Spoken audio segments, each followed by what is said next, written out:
So I would like to call the June 21st, actually it's a special board meeting to order, and it is 6:01.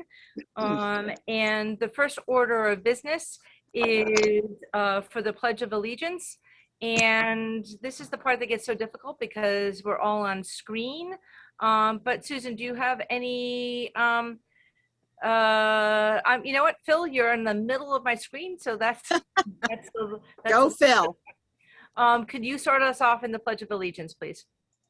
Absolutely. I pledge allegiance To to the the flag flag of the of the United United States States of America, and to the And to republic the republic for which it which stands, stands one nation one nation, under under God, under God, God, indivisible, indivisible, liberty, with liberty and justice for for all. all. Phil, thank you. And Mark, thank you for grabbing the flag. And Andrea, thank you for remembering to do that.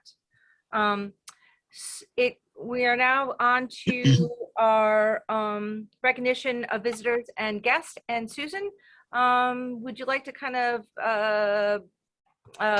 brief the board about this, please? All right. So tonight we have our poet laureate from Fitch High School, Janelle Hayumo. And she's actually got her work in this wonderful amphora. And if any of you haven't had a chance to read the amphora or haven't gotten a copy, I would really recommend. Every year we really win the award from the National Council of Teachers of English Language Arts for this excellent work in the amphora, and she's been instrumental.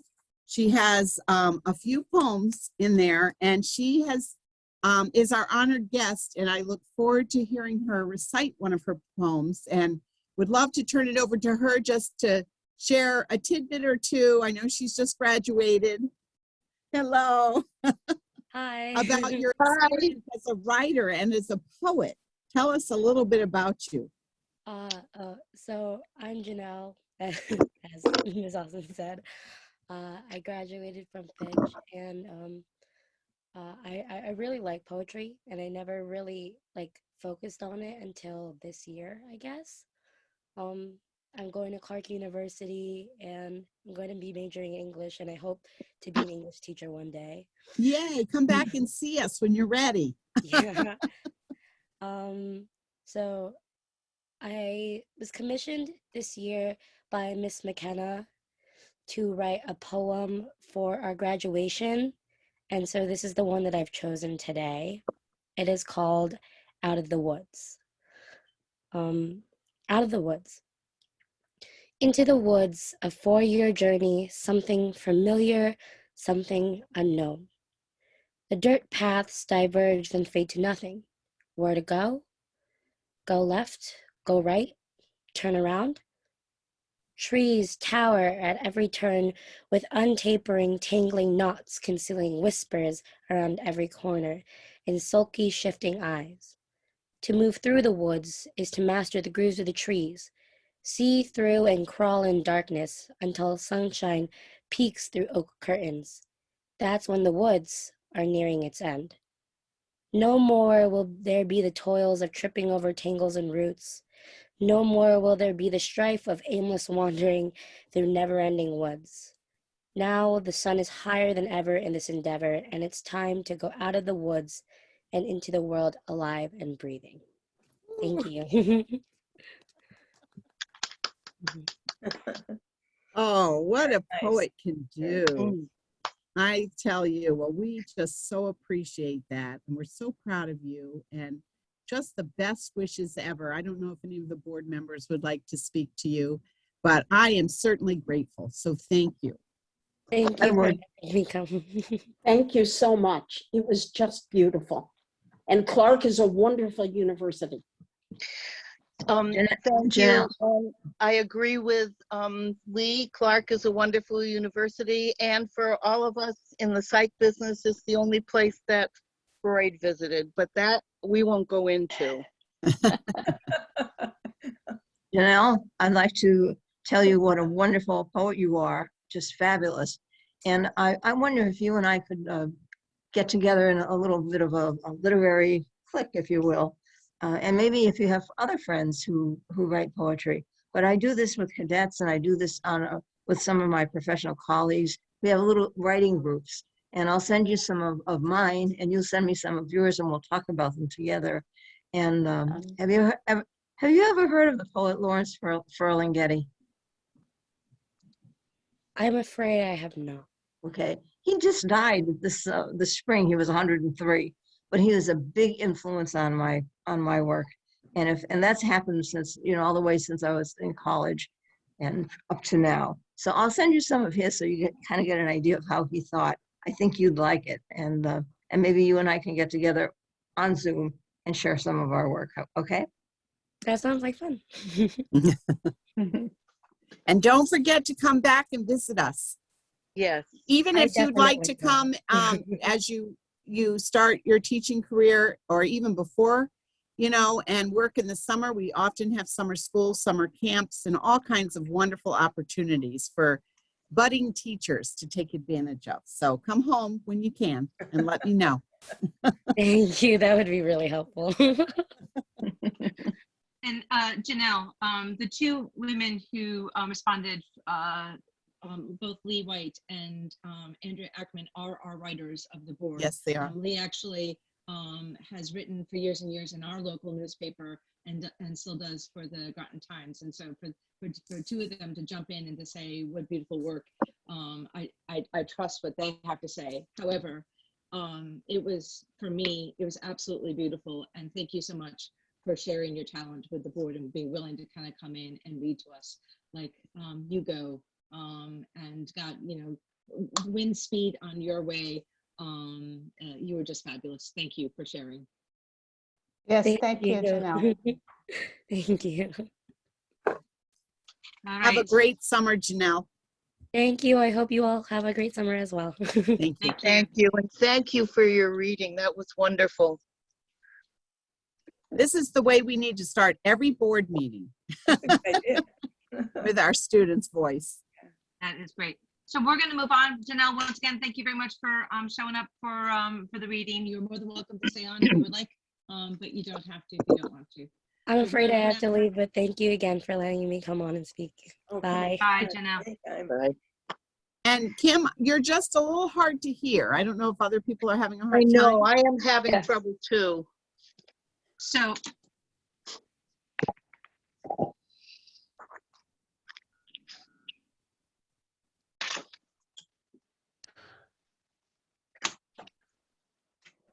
Can you now hear me? Yes, Yes. much better.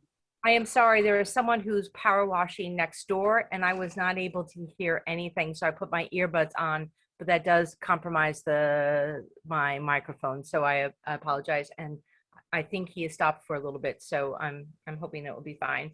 We're now in the next section of our agenda, which is the comments from citizens. And this is the portion of the agenda where the board welcomes comments from citizens, and each presentation should be limited to 5 minutes or less. And citizens should, if possible, submit written comments. Presentations should be related to matters pertinent to Groton. Board members will only ask questions in order to clarify the speaker's presentation and cannot respond during the comment citizen portion of the board meeting. And citizens should state their names and addresses for the record.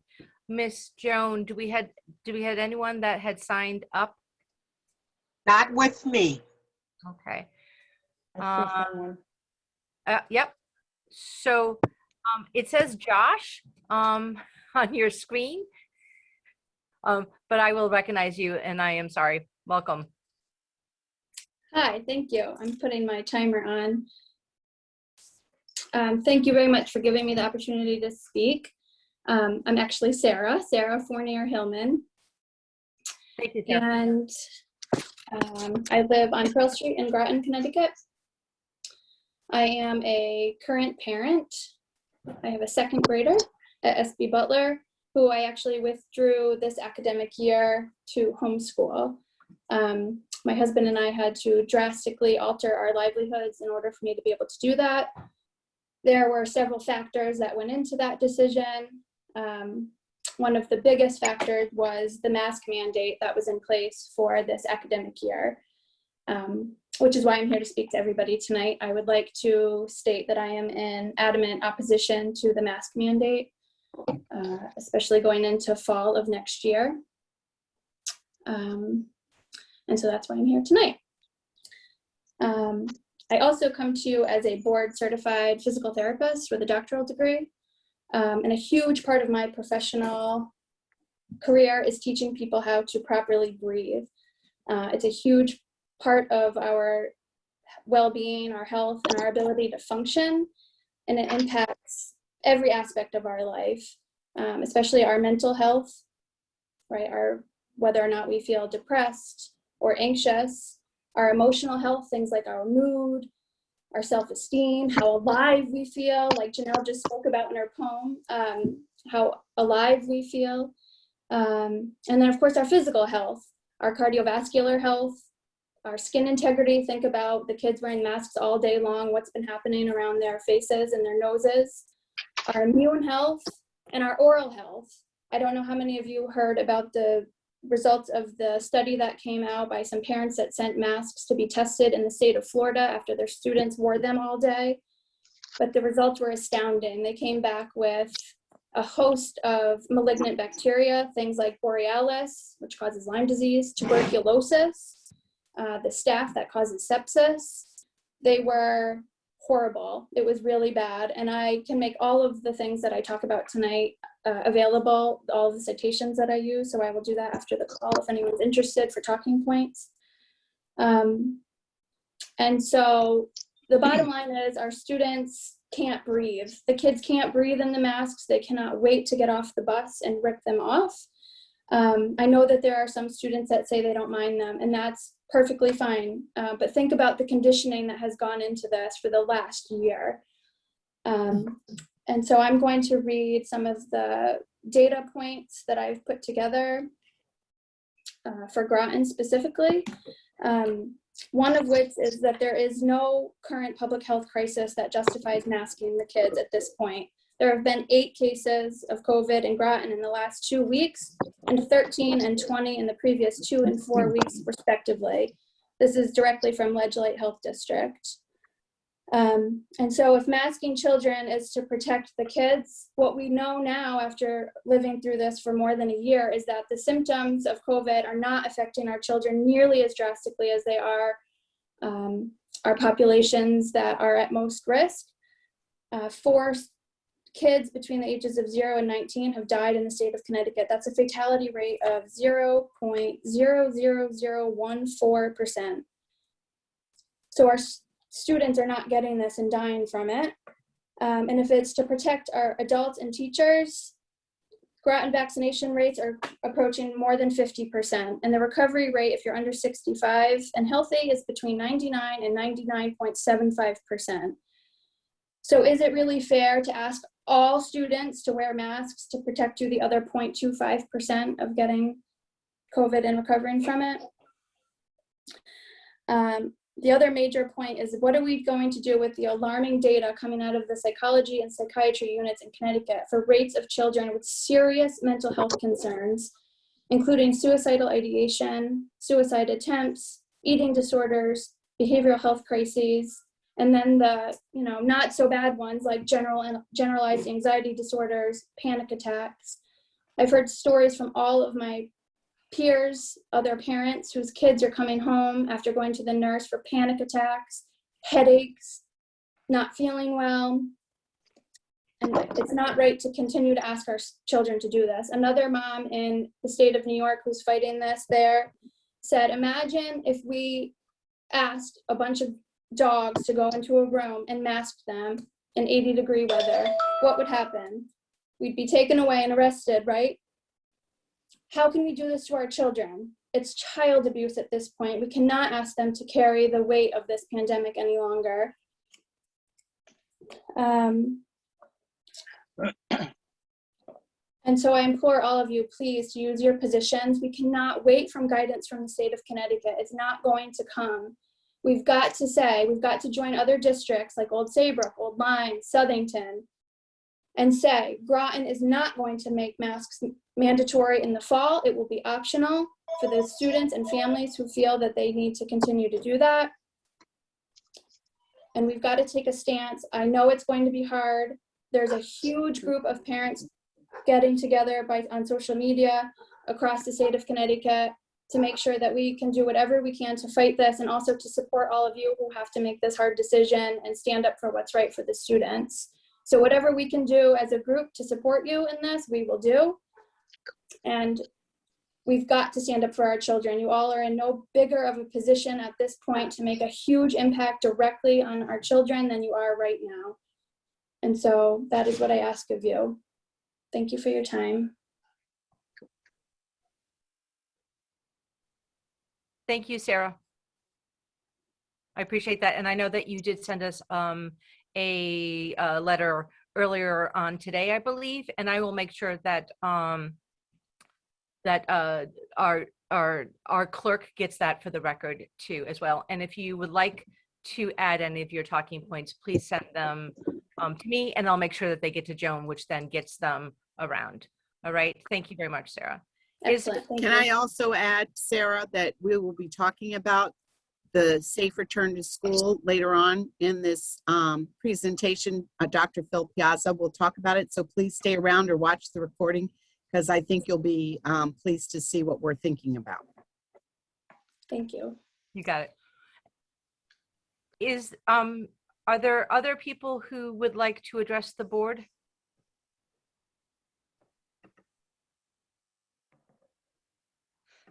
Does anyone see anyone?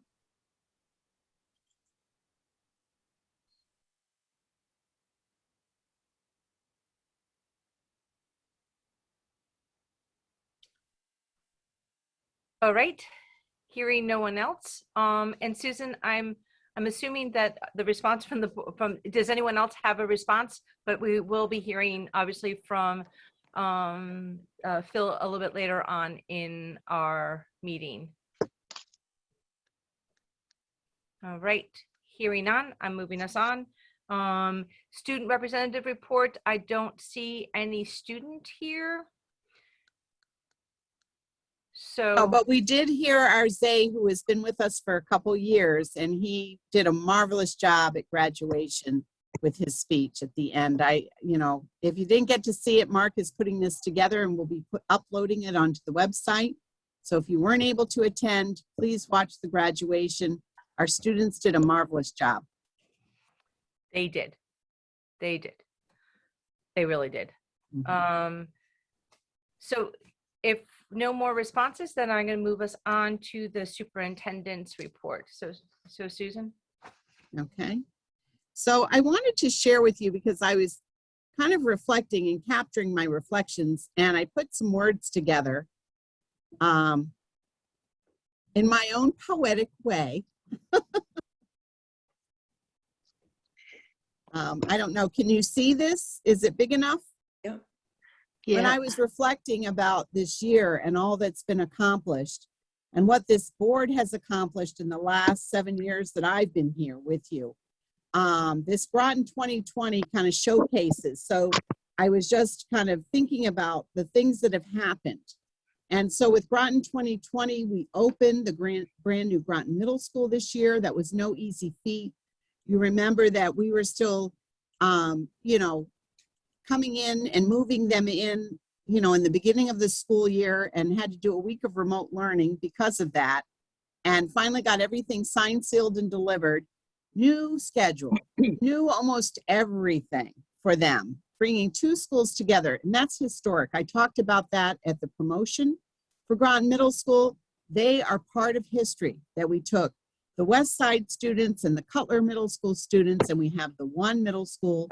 And the whole idea of Groton 2020 is to appreciate excellence, equity, and efficiencies. And that was done. And it's still a journey. We're still on the journey. But if you could have felt the love at their promotion and also at the Fitch High School graduation, if you were able to be there, it made me have goosebumps. I mean, I just treasured it, and will always treasure it as my first convocation and promotion speech, and being there with the kids and the teachers. So in the meantime, we're finishing up our Thames River Magnet and our Mystic River Magnet. And we've magnetized all 5 elementary schools. So parents and students not only have a wonderful neighborhood school they can go to, but they also have had choice. And through the lottery, that happened. You know, I think health and safety was like ever present on our mind. And as you heard from that mom, it continues through to next year. You know, it's not over yet, but it's gotten much better. And then, you know, I think about diversity, equity, inclusion in our DEI committee that took hold. They're going to be reading a book called Culturally Responsive Teaching and Learning. And if any of you want to read that book with me, you know, we can certainly get it to you, but that's going to be one of the book talks this summer. And I'm really excited about that. And as this Board of Ed has kind of set into place in their operation budget, funding for a stipend and for materials and things that we can do like these books to help grow this initiative. It's a 5-year plan that we have set forth, and we just want to get better and better at understanding our beautiful, diverse community. So, you know, acceleration is kind of smack in the middle. And I think that I talked a lot about the beginning of this journey this school year was survival, and it was start slow and grow. And then we decided that we could thrive a little, you know, in the next half of the year. We really put into plans progress over perfection. And then for next year, we want to transform education. We want to take all those highlights and those silver linings and the things that we really did well that really engaged kids and move that forward. So that's the transformation, and the state talks about that too. And that's going back to better than normal. So I kind of captured it in this slide, and I just thought I could share. That's what my reflections are of this school year. There's probably a whole lot more, like the summer camps and the summer learning and the tutoring and the summer, you know, work that's going into planning for acceleration. But it's all exciting, and we will keep you abreast of every step of the way of what's happening. That was nice. Thank you, Susan. So the next topic is TransFinder, and I think we have Tom here. You should have received the frequently asked questions. So Rebecca Bayes and I and Phil worked on with Tom kind of an overview of what's happening in a 2-tier bus system, you know, and then why did we even go out to consult TransFinder, and what is the purpose of having this 2-tier system, and so on and so on. So some of the board members contributed, some of the different parents in the chat box contributed, some of our own administrators contributed to this, and it's an ongoing, it can be something that we add to. So if you haven't asked about it or have questions about it, please do, because I think we'll find a special meeting sometime in July to really, you know, vote for this. I know next week, TransFinder plans on sending us all the bus runs, middle school, high school together, along with elementary. Never have we received bus runs in July, early July or end of June. That's very exciting. It's usually that we're sending them out and getting them on our website in the, you know, just right time for school to start. This way families will know ahead of time what their child's bus run will be. And especially if they're going to a magnet school, I think it's really important to give out as much information as early as we can. But I'm going to turn it over to Tom Lonsdale to just kind of, he's been really the one who's been in communication with TransFinder, and he's done some work himself, checking how the buses are working along with Sam, and how they'll bring the kids in and get them home, especially with the double run with the middle school and the high school. So Tom, your turn. Thank you, Susan. I apologize ahead of time. My 10-month-old is in a very bad mood today. Excuse me. So she is crying outside. So if you're hearing that, I apologize. Also, I'm losing my voice again. I was sick last week, so hopefully it holds out for a little bit. So as Susan said, you know, we really just wanted to provide some time to talk about those frequently asked questions, and also give extra time for you guys to be able to ask additional questions. If I can answer them today, I'm happy to, but if not, we can always go back and get answers to those questions. As Susan said, I did meet with TransFinder today. They are 95% done, was their quote, with all of our routes. So we anticipate by early next week having finalized routing, which at that point we would just be reviewing and making sure that everything looked right on our end, that all the bus routing was acceptable, the bus stops, and also the bus times for each of the bus runs. But that gives us enough time to go back and revisit should we need to make any changes, and be targeting, as Susan said, an early July meeting to be able to finalize and hopefully approve adjusted start bell times for next year. Would it be helpful to the board if I went through the frequently asked questions document? I don't know if you've all had a chance to review it yourselves, or would it be best used time for you guys to ask additional questions? I mean, we've had it, and most of us have had the packet for a while. But I mean, it's the will of the board, however they want to do it. But I don't know if reading it, people had come up with some different questions that would be helpful as well. Rita. I have a question, Tom. Absolutely. At least I couldn't find it in the frequently asked questions. It says that you will be dropping off the Fitch High School students first, and then the Groton Middle School. What is the reverse like coming home? With the reverse, the Fitch students would be picked up first, and then the Groton Middle School students. So then they exit which driveway do they exit on? Do they exit onto Route 1, or will they exit onto Groton Lone Point Road? Does it have to swing back around again? I'd have to defer to Sam on that question. Yeah, they'd come back out through the high school. And why not? What they couldn't go out through to the traffic light where Grasso is? They're all facing the high school. They go down and come around and again face the high school. So it just seems like extra time to me, but I was just curious, and also there's a light there where I know sometimes there's not always a policeman directing traffic when the buses leave and students are coming. So it was a concern that at least they'd have a light on Route 1 as opposed to no light on Groton Lone Point Road. yeah, there may be a couple of buses that do exit through the technical school driveway, but the majority of the buses will exit through the high school. But we'll keep an eye on that, and if we Yeah, we'll get more information on that. Thank I you. do know that Grasso time is not changing, so it's almost a better situation for us that our middle school and high school are exiting a little later, because I've been down there when Grasso is ending, at a near same time, and it is very congested. Right.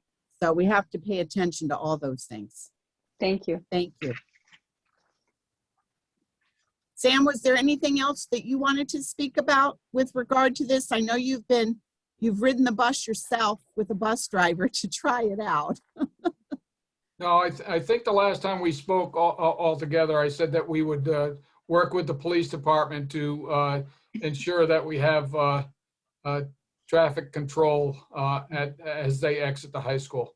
So that's one thing that we'll be working with the chief on.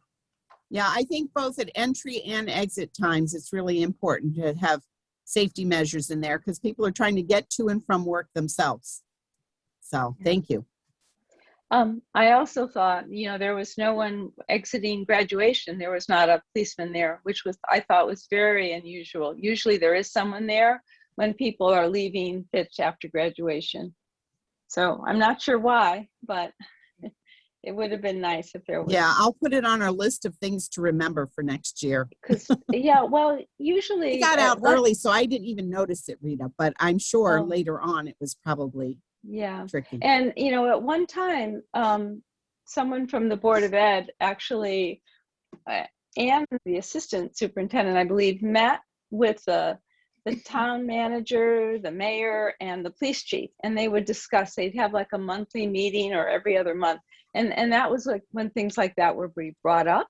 So maybe to have a meeting with the chief would be a good idea sometime. I like that idea. I did that in my other districts where the police department and the administrators got together. Yes. The police chief has been getting all of us together for this United Command every Friday, but that's been more with regard to COVID and the pandemic. So maybe we can move on to bigger and better things next year. Yeah. Thank you. Good idea. Tom, was there anything else that you wanted to mention? Jay? I think Jay's raising his hand. Oh, okay. I had two questions. Have these frequently asked questions been posted yet on the district website? No, because we wanted to bring them to you first. I like to Okay. bring things to the board first. Right. This and what Phil is going to present on the safe return to school, really Okay. the board needs to see first, and then I can post it. Okay.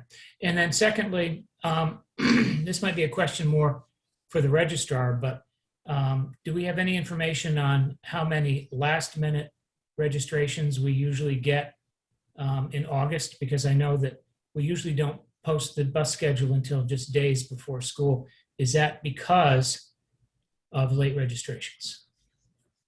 So partially, yes. Partially, late registrations obviously affect bus routing. It is possible that there will have to be some changes based on changes in registration throughout the summer. But I think I hope I haven't used this metaphor with the board before, but the way to kind of think about how we're changing our bus routing, but before we played man-to-man defense. So we were trying to match a bus to every student and try to map our routes. Now we're playing zone. So our buses. We're playing what? We're playing zone defense now. Zone defense. So our buses, I like this analogy. yeah, our buses are set up with separate zones that they're kind of responsible for. So as students kind of come into our district and register, they'll basically, show up on the map. The system automatically says, oh, this student's within this zone for this bus, and it'll kind of route them put right onto that bus. So our bus route should largely stay the same as long as a student falls within the zone of a current bus route. Now, obviously, if a bus reaches capacity because we happen to have a large shift in enrollment in a certain area, that zone for a bus may change. But overall, we should have kind of less changes we have to do throughout the summer because of the way the system's going to be set up. And we're never filling up a bus 100%. Remember that 66% was kind of the ideal. That's where we wanted to get. Absolutely. So there's always going to be room for another student somewhere.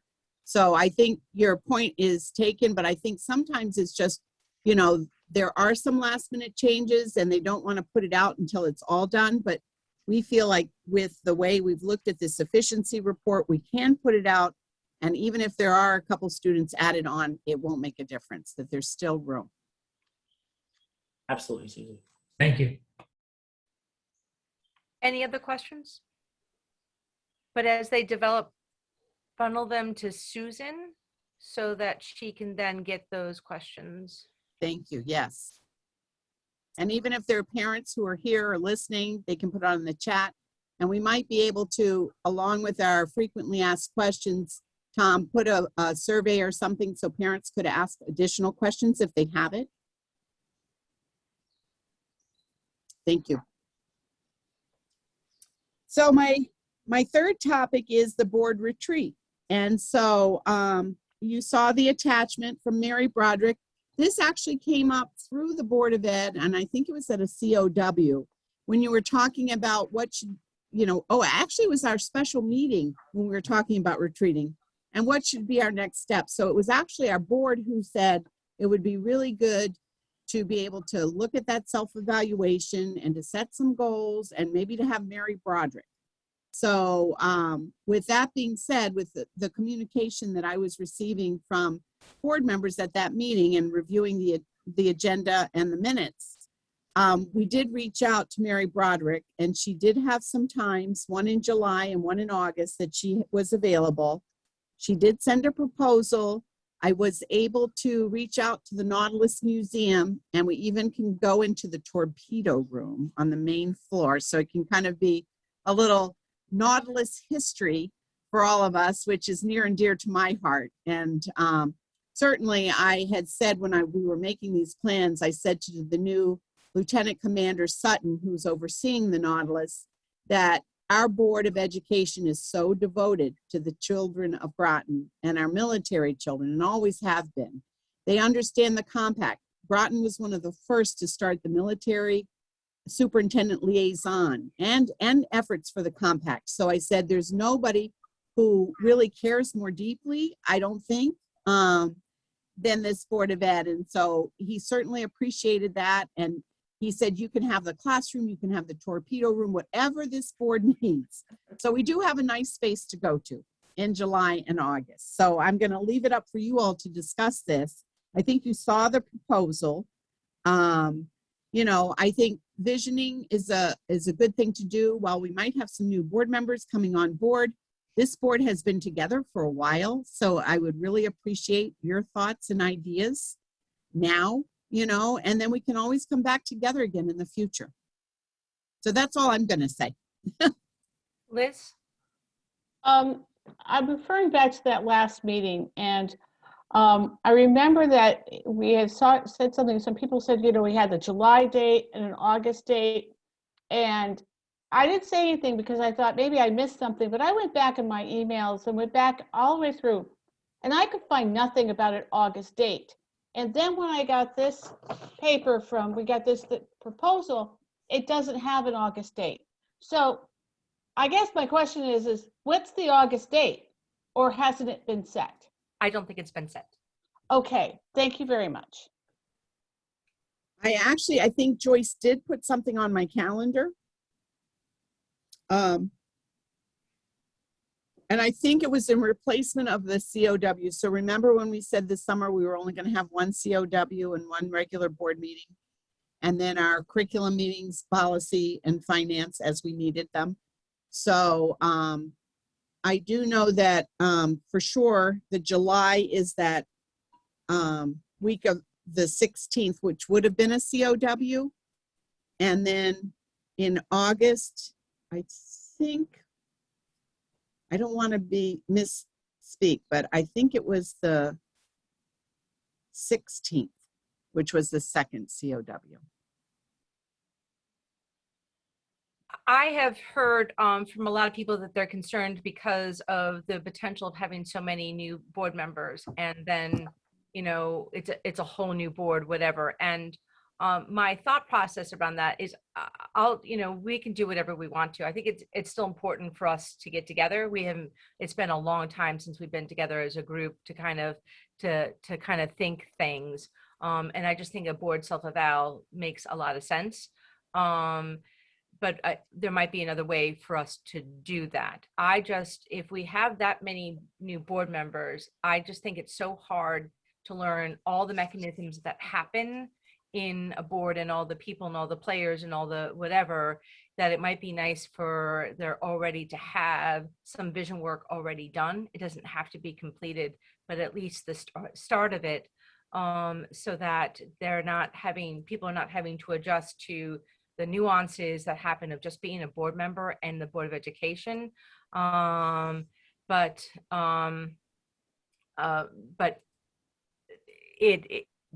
it would be nice maybe to have that stuff work. But that was my thought process, and I am open to hearing from others. Tim, it's Andrea. I thoroughly agree with you. I think we should have a vision in place for new board members to come into, so that they have an idea that we can have a structure for them to be thinking in how the board should think. Because I know from my own experience, it took a while for me to really get the gestalt of this. So if this were really put together and done with professionals such as Mary and Dr. Reynolds, I think that would be a wise spending of taxpayer money, and it would be certainly helpful for any future members. Rita. I have the exact opposite thoughts than Andrea at this time. I feel that having taxpayers' dollars, $2,500 spent on a board retreat is too costly.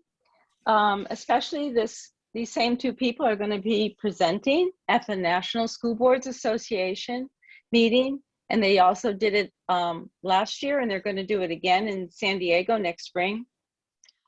I would like to have the board do an evaluation, a self-evaluation, and get together.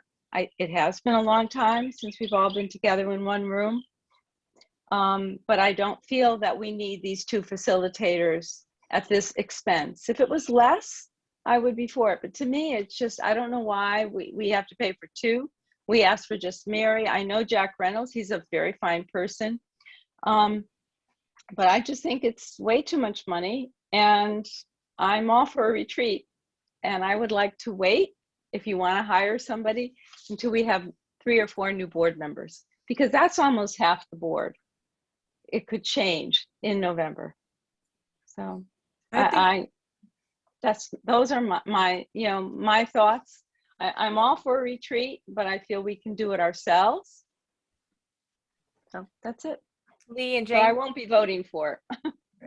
I learned a lot in having Mary work with us in terms of choosing the superintendent and assistant superintendent. Her background is so strong. Her experiences are way beyond what all of us have had. And she's a breath of fresh air. I think it's money well spent. She is a very charming, knowledgeable woman who brings out the best in all participants. It would make a huge difference. I think when anybody has been in a group for a long time, the feet are entrenched, and it goes for all of us. We have strong feelings about things.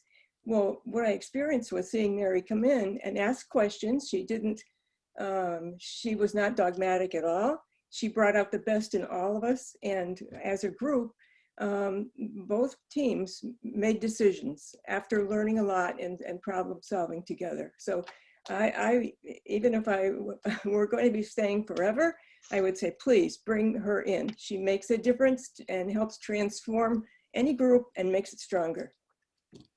Thank you, Jane. I'm going to recognize Lee and then Jay. Yes, number one, I'm 100% with Rita. And the most, I think that the money is, we've never even really had an honest to goodness retreat in 6 years. I think it is time, it's overtime, but I think $2,500 is a lot of money. And there is a possibility that as of the end of November, we will have more than a quorum of our people gone. I think doing now is a waste of money. I think Mary is wonderful, but I think if we're going to do it, we should do it ourselves.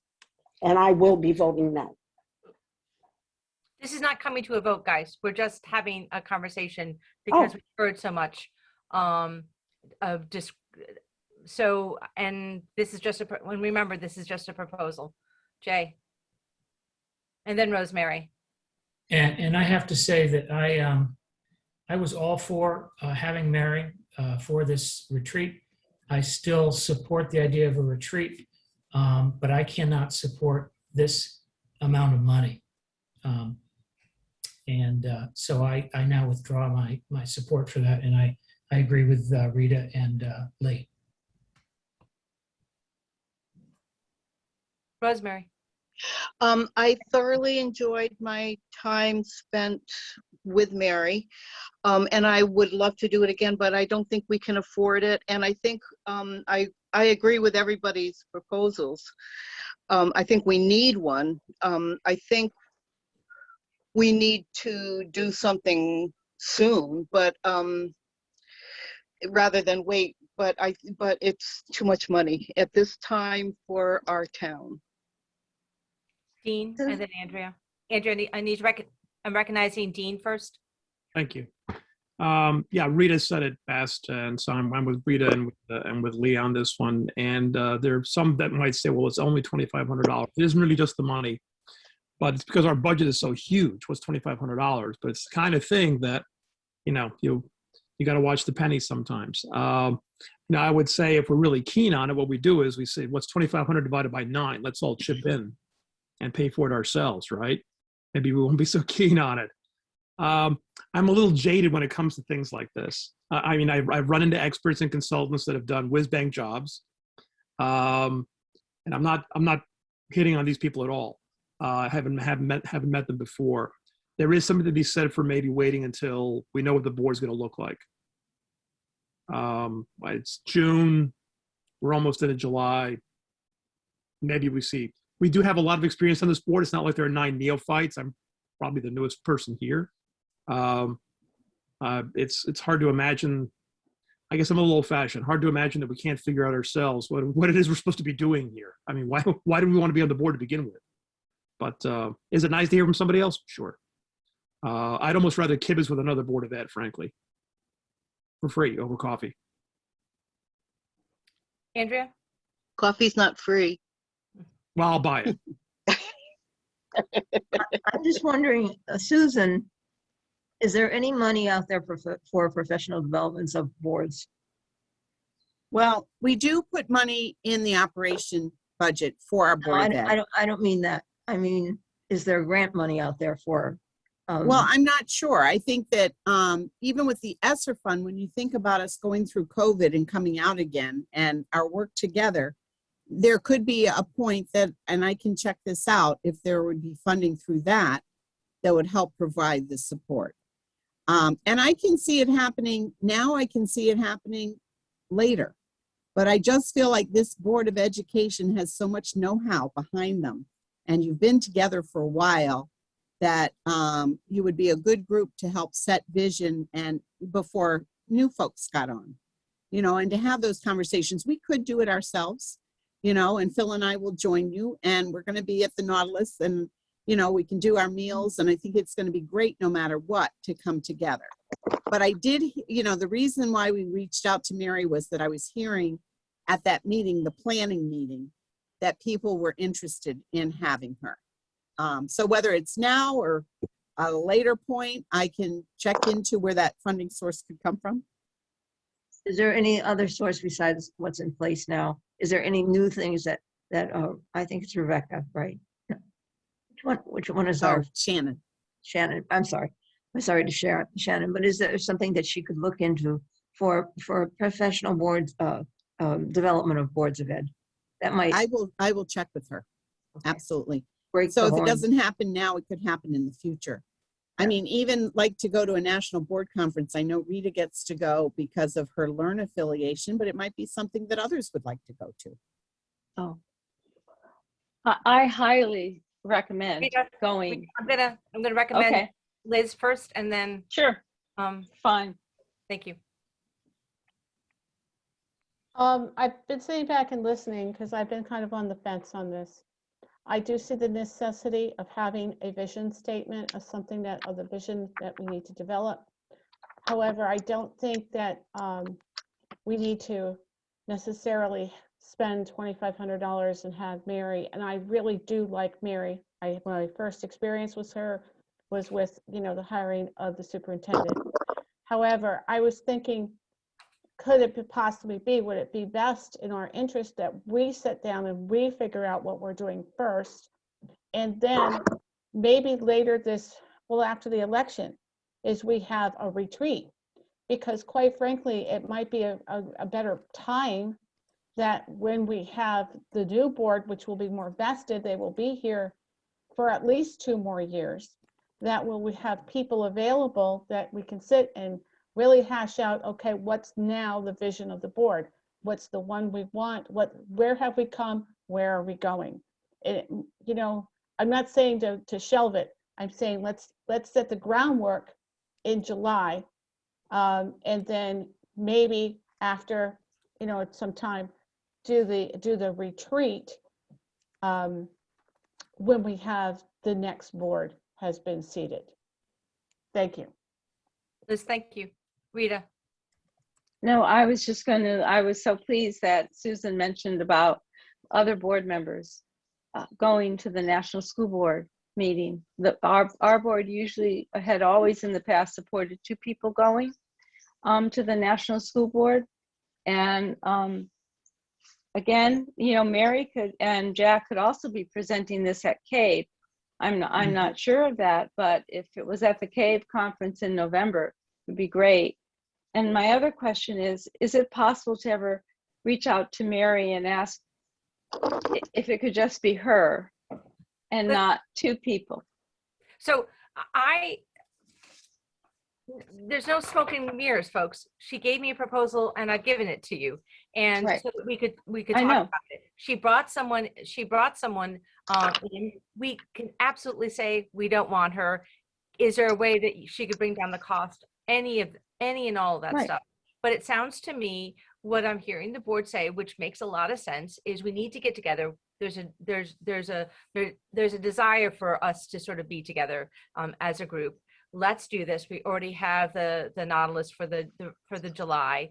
And so then my question to you guys is there a group of people that want to kind of come together and think about what we want to talk about at the retreat?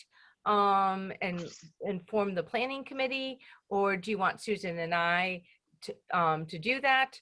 That's truly, that's up to what you guys would like to do. We usually have a group of people that kind of come together for the food stuff. But I have no problem with, maybe there's one or two people that want to work with Susan to come up with the group. For the retreat, sorry. I don't know what I was thinking. Well, I think some of the things Mary put in her proposal are valuable. So you might want to start there to look at that, to see, are those any things that you feel like you'd like to tackle on your own? Right. And then there might be other things. One of the things I've been wanting to do, because here I am past my 100 days, it's going to be a half a year and it just goes by so quickly. But Phil and I have been talking a lot about the organization, so I would love to share with you and get your feedback on that. Okay. So there's a few things that would be, certainly I could add to, Okay. that we could talk about. So it's in years past, it has typically been sort of the superintendent with the chair.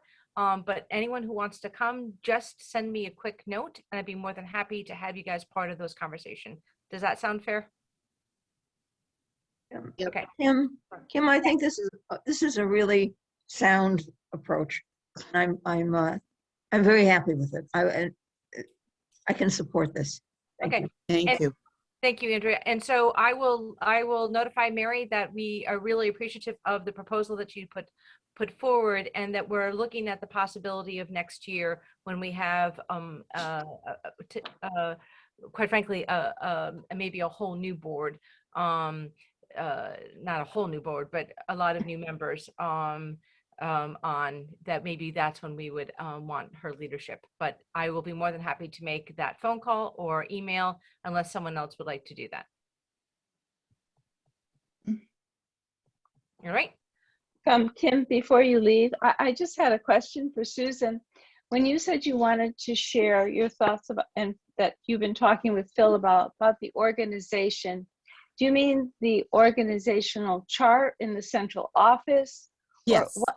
Yes. Yeah. Is that what and you just meant? how we're going to divvy up our evaluation process? We've been talking Okay. back and forth in some of the roles and responsibilities. I really want to overlap in a lot of ways, but I look forward to talking to you about that. Okay. Because Mike and I did it really very specifically. I did elementary, he did high school and middle school.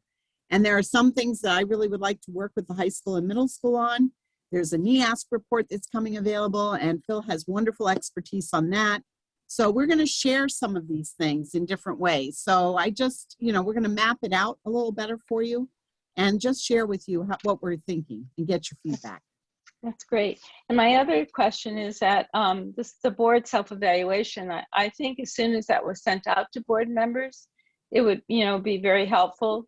This would be, it's less than a month away, July 19th. So I think to have it and then start processing, what the feedback, so that we could have it even ahead of time. Okay, we can get Good that idea. to you. Good idea. Thank you. Thank you. All right, so we're going to move on to Phil. Okay, good evening, everybody. What I'm going to do in just a few seconds is share my screen. I've basically taken the documents that were in your packet, attachments 3, 4, 5, and 6. 3 is the PowerPoint that I'm about to share. And then I referenced the other documents in the presentation. So hopefully, if you have those in front of you, but I'm also going to put most of them on the screen as well as we talk about them. I'll explain which ones will be posted for the public to view after this meeting as well. So I'm going to take a shot at sharing my screen. And you're going to have to just give me a verbal. You can see that? Yes. And I will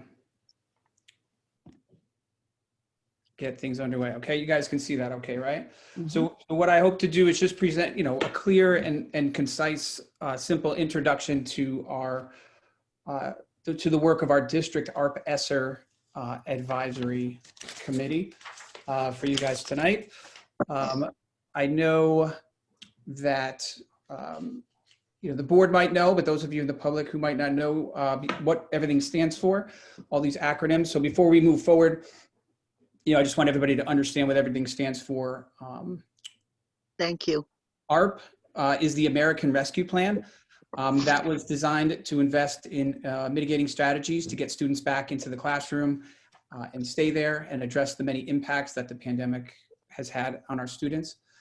ESSER stands for Elementary and Secondary School Emergency Relief. And this will act to fund health and safety measures consistent with CDC guidance and help address the disruptions to teaching and learning resulting from the pandemic, and to get students back in the classroom quickly and safely. So in this presentation, you'll see how Groton has used these funds thus far and how what our plans are for moving forward.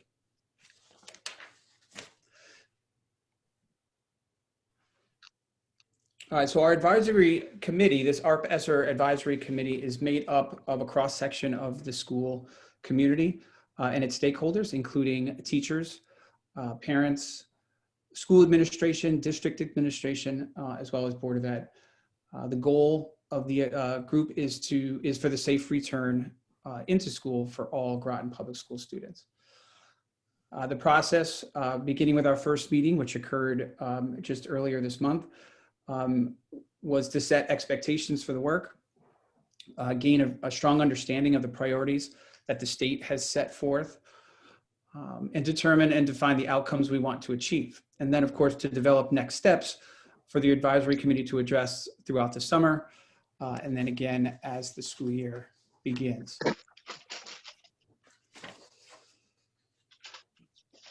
As I said, first we wanted to make sure that we understood what the state priorities were. And you'll see these a few times in this presentation, just separated into 5 different buckets, which I'll get into in just a moment. Really, communication, collaboration, and clarity will be all key components of this committee's work.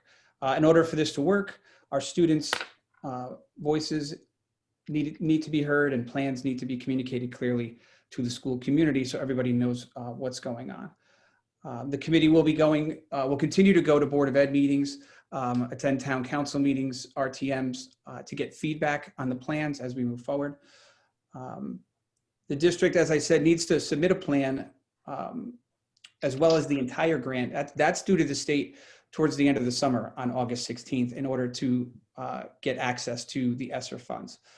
Our safe return to in-person learning outline needs to be public by June 23rd. So again, that's why we're presenting this to you today. We can discuss or answer some questions, and then hopefully by the end of the day tomorrow, get things up on our website. And then we have funds, all the funds should be obligated and accounted for by September 30th, 2024. So we have some time for that, but as we all know, that'll come quickly. So just to outline, I know this is a busy slide, so I'll try to summarize it, but these are really the 5 buckets that the state has sort of set for this committee work. The first one, is continuing the work to advance equity and inclusion. Districts need to have plans in place to move the learning forward.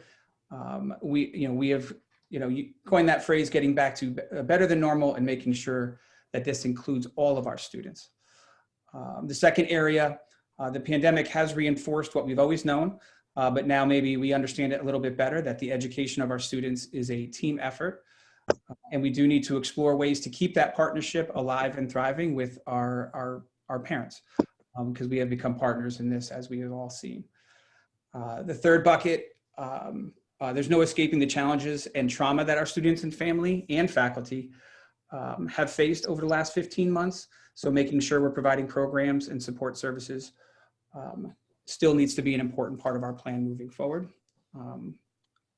Our fourth bucket involves looking at what the pandemic has taught us involving technology, and continuing to make this tech available to all our families, and making sure that we identify the things that have worked well and our best practices, and continue to invest our money in those programs.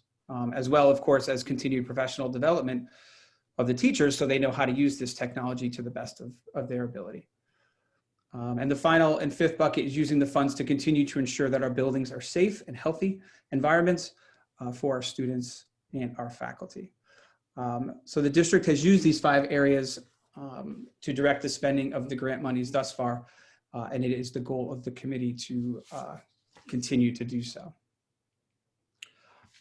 This is attachment 4. I've tried to project it. I know it might be difficult to see, but you do have, board members still have that in front of you. This is to give you an idea of how the ESSER 1 and ESSER 2 have been spent, excuse me. And you can see along the left-hand side here are the 5 buckets that we just described to you. You can see the ESSER 1 funds totaled almost $687,000, and we split between the 5 buckets designated by the state as priorities. You can see $421,000 put towards learning acceleration, academic renewal, and student enrichment. 135 towards family and community connections. The 64,000 here towards social, emotional, and mental health of students and staff, and 66 in the area of building technology or building safe and healthy schools. Later, as ESSER 2 funds became available, those totaled quite a bit more, just over $3 million. A majority of those funds, as you can see from the breakdown here, went towards learning and academics and student enrichment, as well as technology. And then for now, in the right-hand column, those are the ARP ESSER funds we're talking about right now that we'll have access to, hopefully by the end of the summer.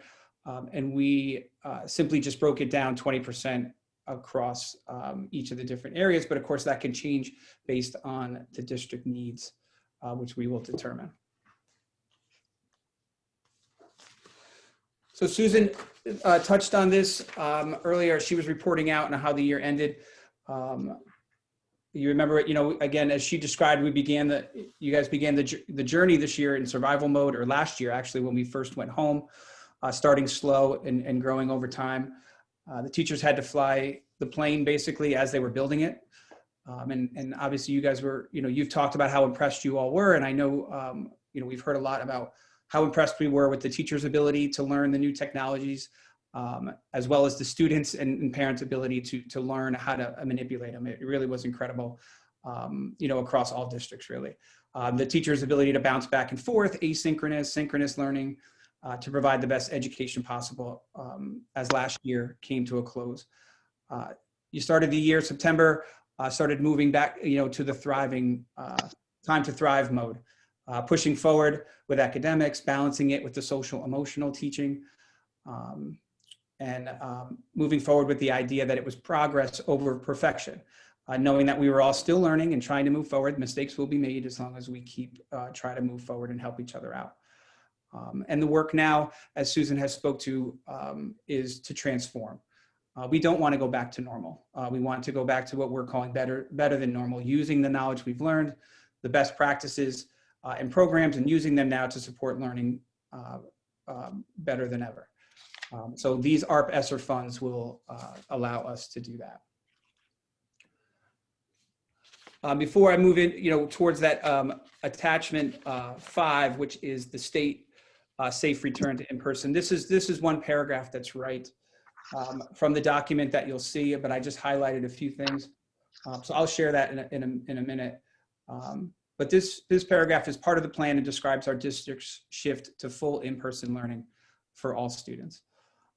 For next year, our plan is to only move to remote learning in the case of a COVID quarantine, which is still a possibility, although much less so than a year ago.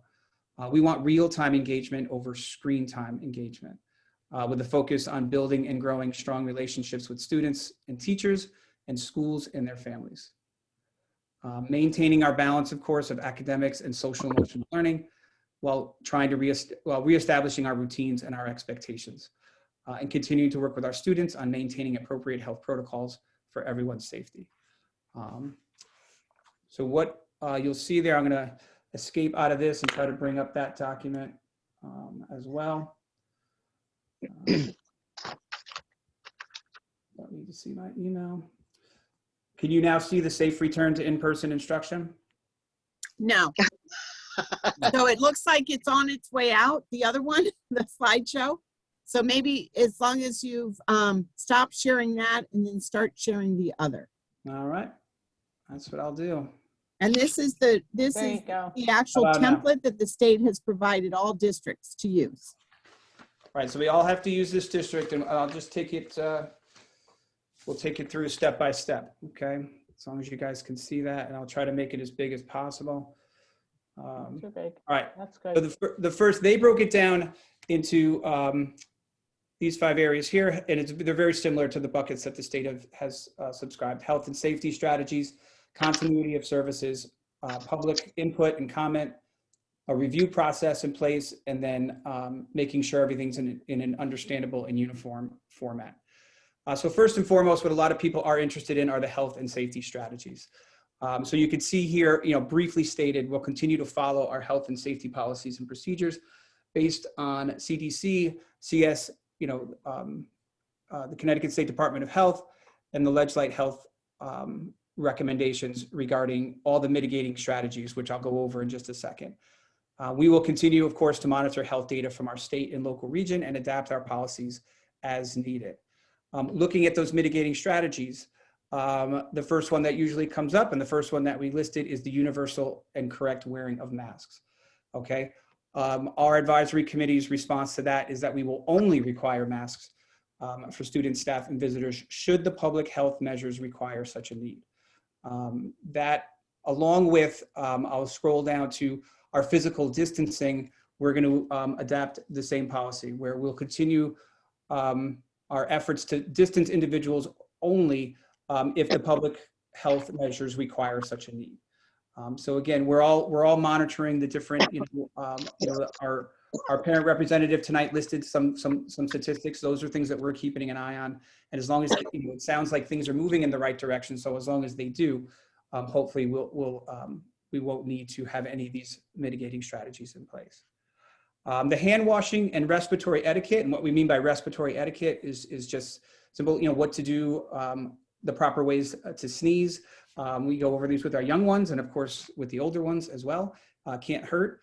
We believe that the hand washing and this kind of etiquette are best practices to help stop the spread of any disease. So therefore we will continue to teach and encourage good hygiene practices throughout our schools, as well as provide the necessary supplies to do so, such as the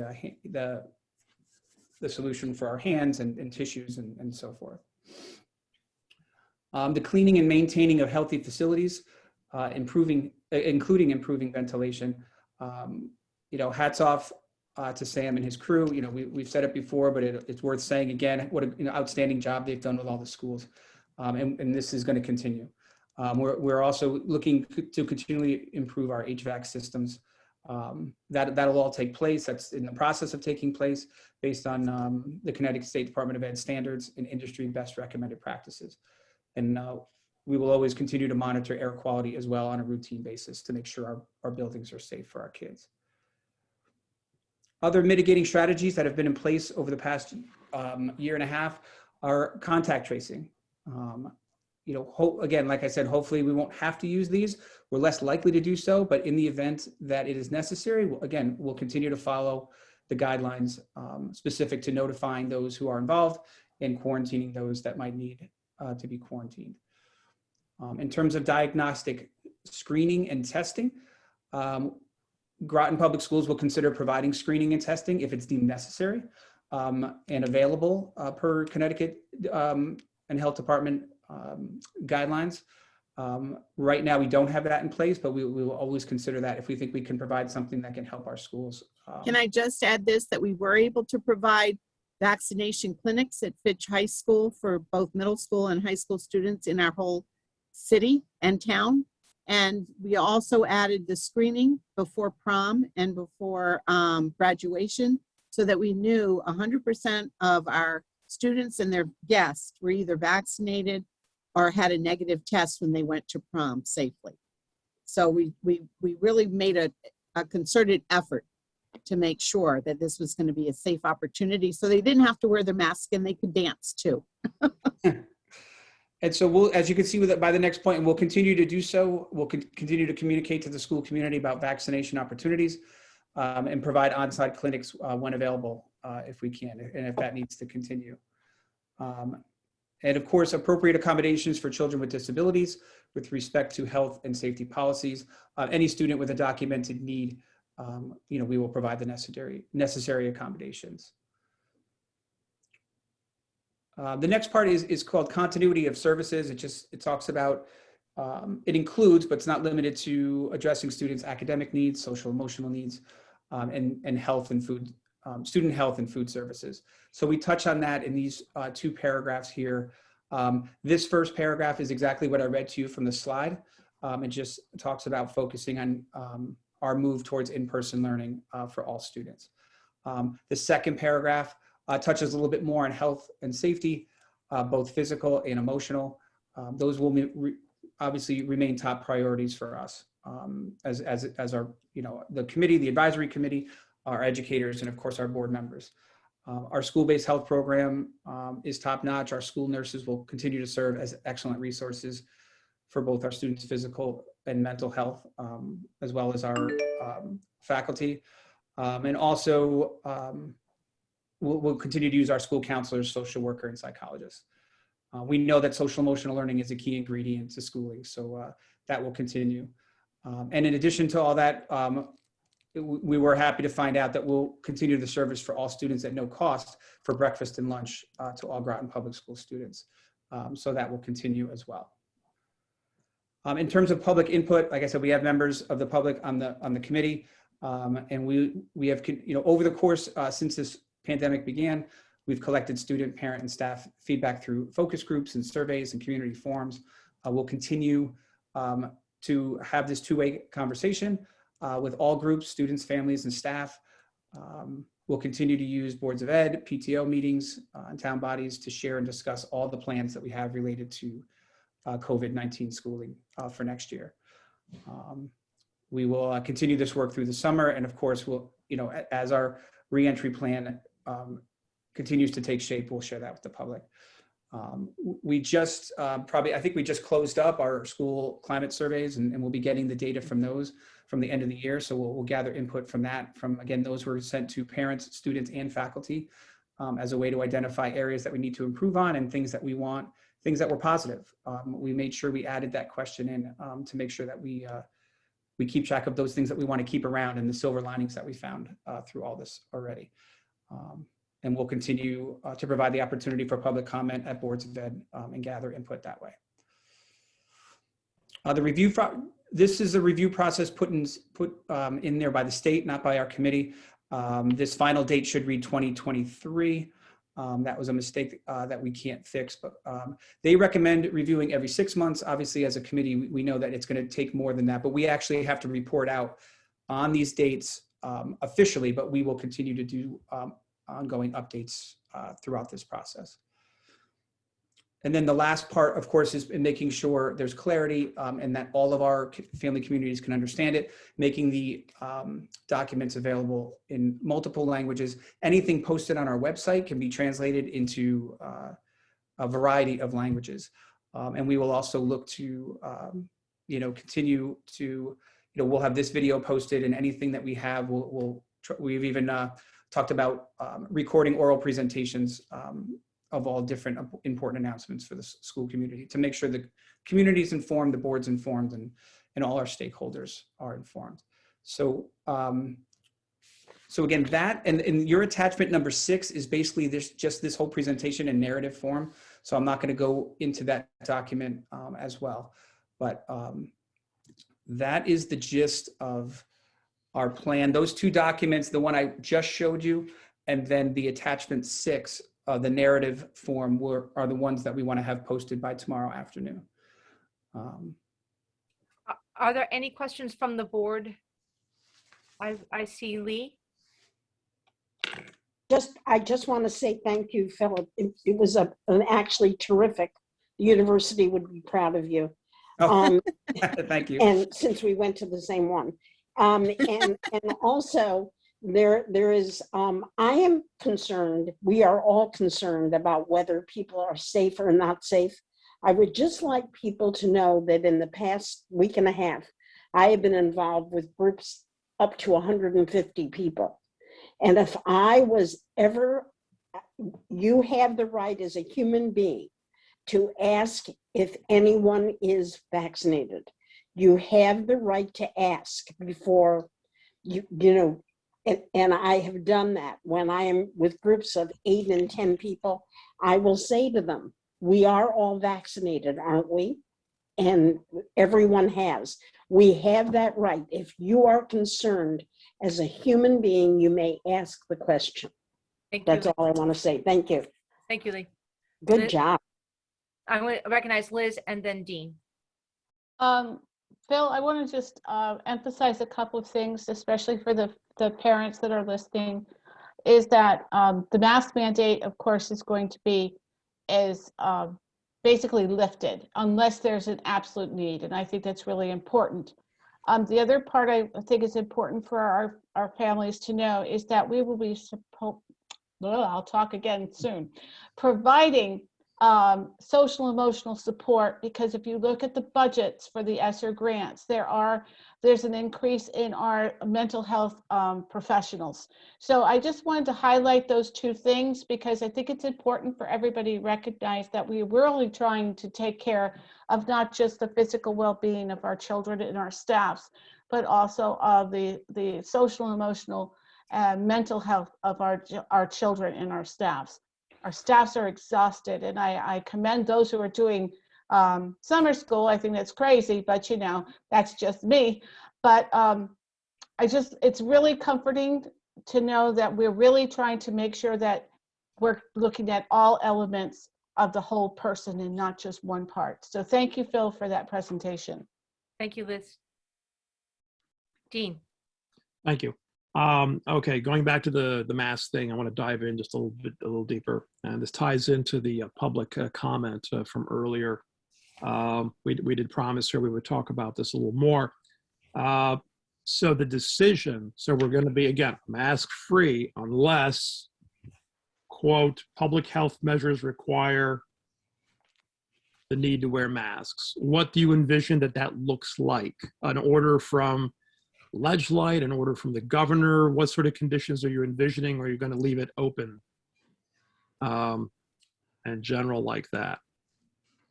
Yeah, I don't know if it's been set, Susan. I don't know if you've heard anything. Would it come from Ledgelight? Would it come from the governor? I'm not quite sure. So we have a weekly meeting that several of us in central office have been attending since this all began. And we meet after that. And it really is the Connecticut Department of Health. It's all of the local places. So Ledgelight often chimes in. It's the Connecticut State Department of Education, kind of taking their orders from the governor, all of them, with where we are at different times. So they try to give us the updates periodically. So we received the updates for summer. So there were less restrictions for summer camps and summer learning. And, it's been indicated that, schools are always more protective than the general public. So now you can walk into almost any store or restaurant without wearing a mask, or you can pick up a mask if you care to choose to, or bring one in. It's up to the person. But schools have always been a little more restrictive. So we will just be continually meeting throughout the summer. And, when we hear of any information, if it tends to be more restrictive, we would let people know. Okay. But if we continue on the course that we're going down, I'm really very hopeful. Well, fingers crossed. I know. Fingers crossed. But so Yeah. just to, as an example, right now, Susan, if you make the determination as the super, you look at the weather and you think, are we starting? Is it snowing? Are we starting late? Is it snowing? Is it going to snow? Is it going to ice up? Are we starting later? We're just going to shut the schools down for a day until it blows over. That's your decision, correct? Right.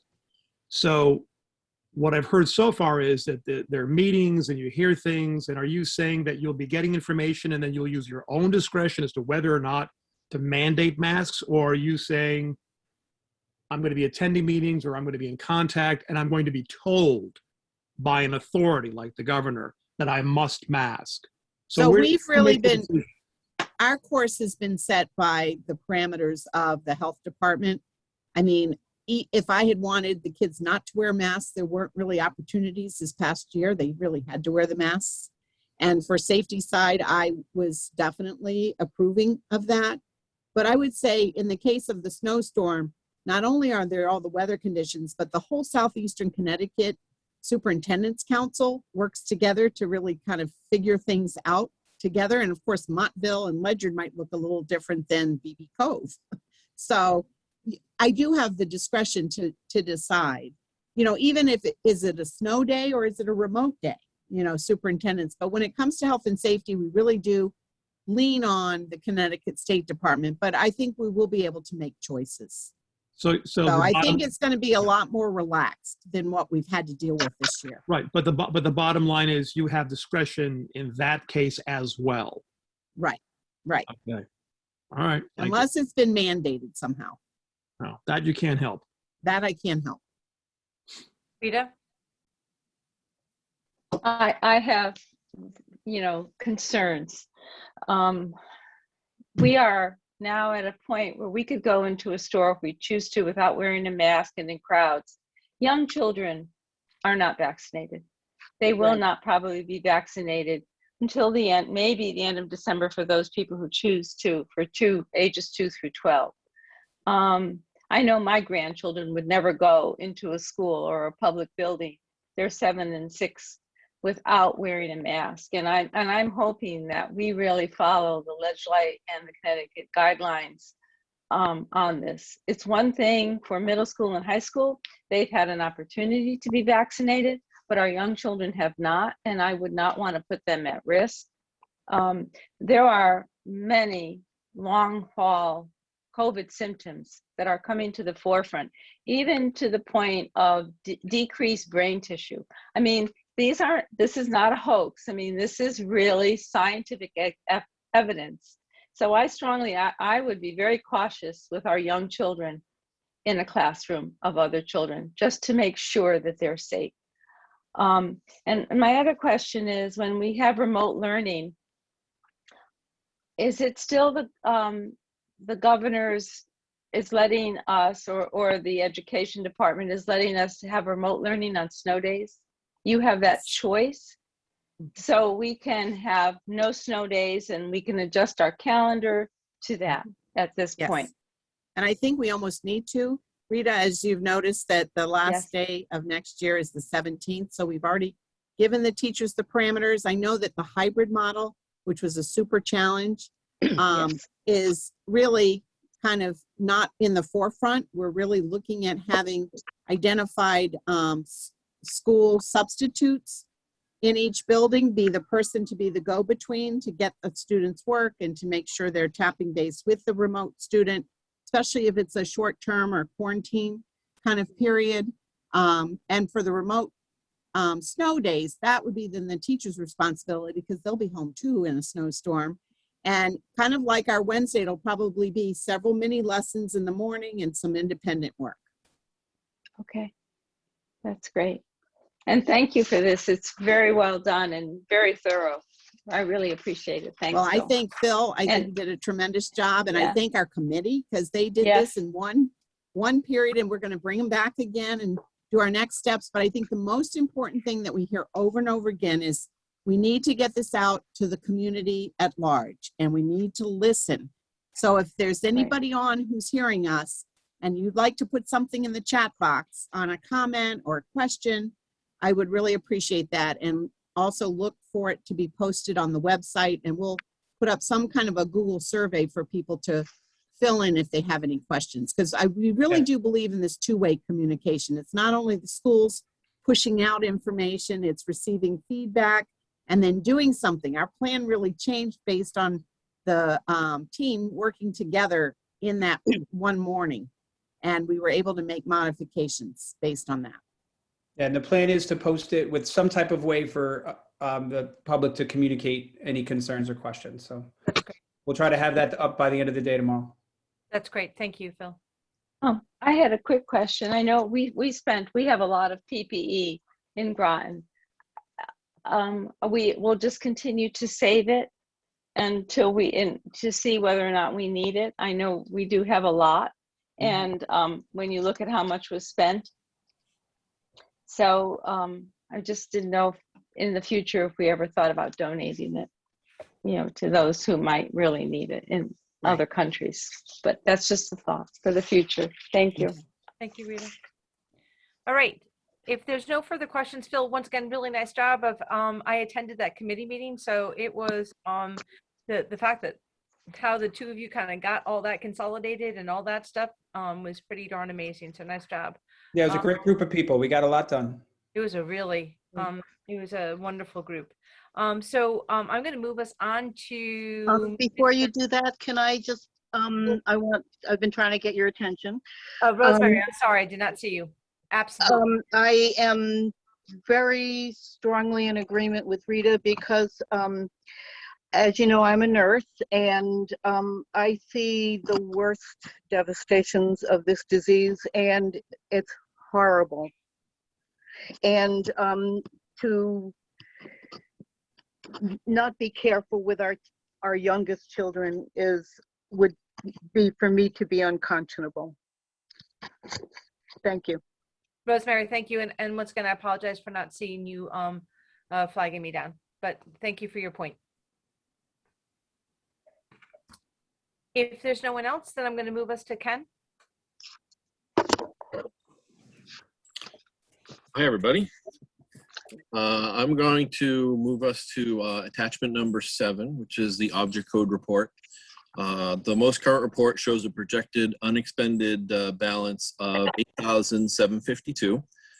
This amount takes into consideration some of the end of year items that we had talked about in previous meetings, such as additional OPEB payment, as well as an additional amount to health insurance reserve, some equipment such as a floor scrubber, file cabinets, and some storage at the middle school. Dealing with the excess vacation balances and materials for the new magnet schools. So we're able to take care of all of those items, and we will end up within our budgeted amount. At this point, it's very close. We still do have one more payroll run and one more AP check run to go, but we've estimated that, and we feel we're in very good shape. And you took all of that into consideration with that bottom line. That's correct. And we thought if there were anything left over, we could continue to do our due diligence to pay back either OPEB or health insurance. And I'm really proud that the board, in talking to them about, what our choices were, especially in finance and facility, really authorized us to say, that's a good thing to do. Rita? Yes. Ken, I was curious in line number 2, teachers, the large amount of over, it's over $300,000, right? Yeah, so that means it's actually under by 300. Yeah, under. The one above is over. So we're above. No, we're under budget for this teacher salaries. And why would that be? Because we had the funds? There are a number of factors. A couple of them would be that we did transfer some of the teachers to the cost of the teacher to the MSAP grant, where we took on the cost of the bus, and then we transferred some of the teachers to the MSAP grant. There was also less stipends that came through. There were a little bit less teams that happened, so there was a less amount there, and some of the tutors were covered by ESSER grants, and so we didn't need to fund as many tutors out of the board funds. So then looking down to 9 and number 12, other benefits, those are the ones that we're over. Yeah, so number 9, that's the result of putting an extra amount in there for OPEB and as well as health insurance reserve. And number 12, other benefits, that's a result of It was unemployment, and let's see, I just want to pull it up. Oh, and retirements. We paid the retirement amounts for Okay. the folks that are retiring next year. We paid that out of this year funds. Okay. Oh, great. Thank you. Any other questions about the budget? Ken, pretty darn impressive. Yeah. Yeah, he gets a gold star for this year. Yeah. You saw all those other additional, you know, ESSER grants, and we had to talk, I think, on a weekly basis, right, Ken, to keep it all straight? Yeah, sometimes daily. Sometimes daily, yeah. So do you want to talk about the health insurance report? So yeah, health insurance report, health insurance claims report, that's attachment number 8. This is through April of 2021. It shows for the month of April, we're at 92% of budget, is compared to in March, where it was 129% of budget. So we anticipated this to come up. Actually, I thought that would be a little bit higher for April. We expect April, May, June, perhaps even July and August to be higher than normal, because any of the postponed things, medical procedures and visits that people would do have been postponed till now. So I anticipate that to be a little bit higher. It might just be a timing, but I would anticipate May and June to be pretty much up near to budget, if not a bit over it. We've taken that into account in our health insurance reserve, so we're in good shape in regards to funding those visits and procedures. We're just going to wait for that to happen. Any questions about the health insurance report? All right, Ken. I would like to commend the business department. Yes. You have a wonderful staff, and they're working very hard to meet everything by June 30th. So I agree. kudos to them. I agree. They're a good Yes, staff. thank you. We'll definitely pass that along. Yes, They please deserve do. that kudos. Yeah. The whole central office team, you know, they really Right. have worked hard this year. Yes. So the last thing that's on your item is also going to be one that we're going to be voting on, folks, and that is what we talked about in the committee of the whole. And I believe that this document represents the changes that we requested. Is Yeah. that? Okay. So I'd like to share that if I could. Let's see, share. So can you see that? Yes. Great. This is what we've been talking about, and I'll just go through the columns here just so we're all oriented. This first column F, is our tuition rates for this year that we set back. I believe it was last summer, and let's see, kind of goes down, down a bit, and then the next column over, actually it's column H.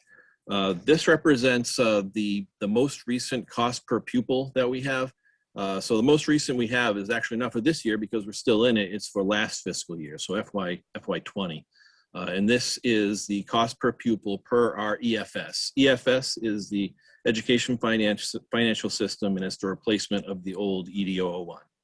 And so we file this with the state, and one of the reports that is generated is a cost per pupil broken down by elementary, middle, and high school. Next column over, I, is our, we're calling it the anticipated additional cost. It's really a calculation. It's 85% of our average cost per pupil. It's what we're anticipating the cost to the district will be if another student is added into the school. So you'll notice, for instance, the high school, our cost per pupil as of last year was $16,925. 85% of that is $14,387, that's what we'd anticipate the additional cost to the district would be. And so this last column K, this is what we're proposing we should set the new tuition rates at. And you'll notice that those are equal, directly equal to that 85% of the cost. So that's column K. Then I'll go down a little bit here, and these are the additional costs, the special education program costs. And so the academy program, the MBA program, and transition academy, we put them all in one line. They're staffed very similarly. I worked with Denise Doolittle to get to work on the costs here. So they're staffed very similarly. So we're kind of put those all on one line. The ABA program and multiple disabilities program are staffed a little bit differently, and there's a consultant involved. And so we made a distinction there. And so those are our anticipated costs next year for those programs. For the IB program, we did break that out and put it on a separate line as an added number. So last year, or this year, I should say, it was an additional $3,868. We calculated for next year $2,210, and that's just the overall budget divided by the number of full IB DP students. And then some additional services, OT, PT, speech, and counseling in the resource room. We just increased slightly over last year's rates just to cover any additional costs that might come up. So that's that schedule. And I think the real purpose really coming from finance and facilities and the board was how can we be competitive with the St. Bernard's, with a Pine Point with a NFA, and we've actually gotten a call from someone who had attended the Williams School and is very interested in coming to Groton. So I think with having that kind of competitive funding, and we also talked about giving discounts in certain places, but we're warned against doing that unless we kind of done it as a whole, that we knew that there would be additional cost if there were additional students, but it wasn't quite as much as what we had anticipated with the per pupil spending. So, in a sense, everybody would get kind of a discounted rate from the per pupil spending who came. And it would always be, per our policy, the superintendent approval and based on enrollment. So we would never take a seat or anything away from a Groton resident student. This would be just if there was room for additional students in a particular grade level or at a particular school or preschool. Jay, thanks. Thank you to the finance and facility committee to kind of shepherd this through, and Ken, for you and your staff's work on getting this done. This feels good that we're actually done with this piece.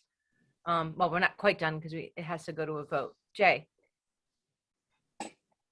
And I just wanted to mention that we've discussed this for many years during the budget season. We even had an RTM member that was working with us through a budget season. And so this is not a new thing, but I think Ken came up with a great plan to recognize the fact that adding one student doesn't necessarily trigger that full per pupil expenditure. So he recognized that fact.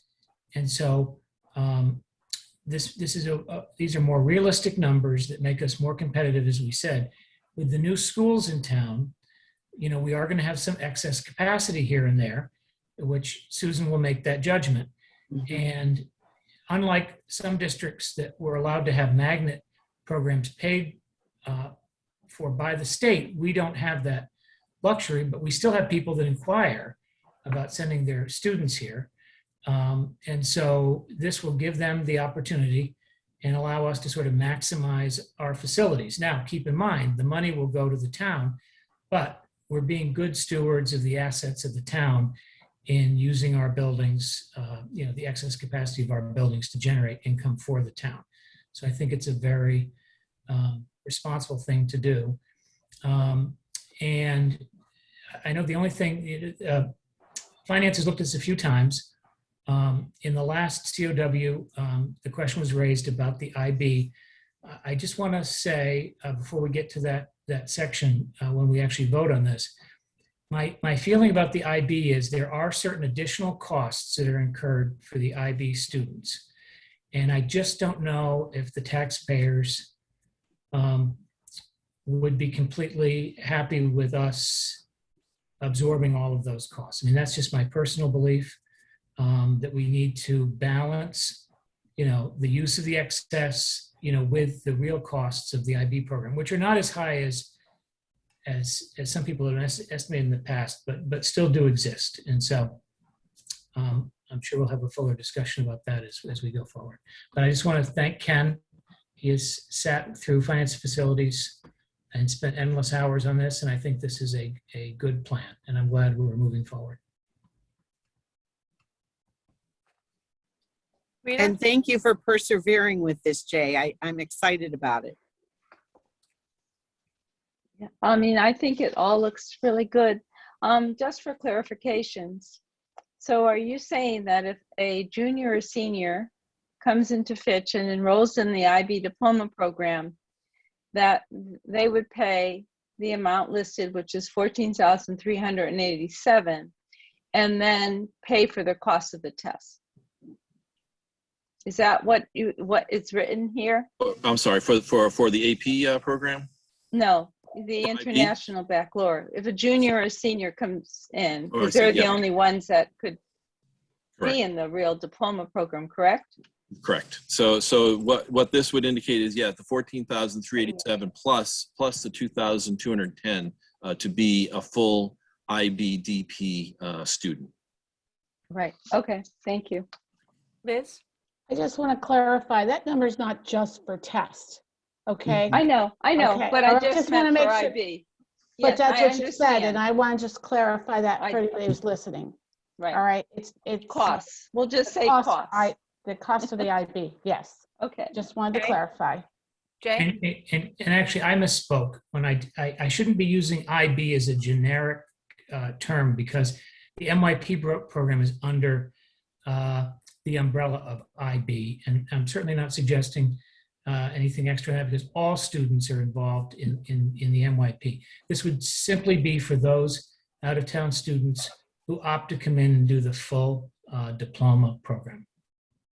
Thank you. You also have the IBCP, and of course, I was able to give you that good news in the board notes that CP has been confirmed. So we're really excited about that too, to have the Careers Program International Baccalaureate as well. Lee? You're muted.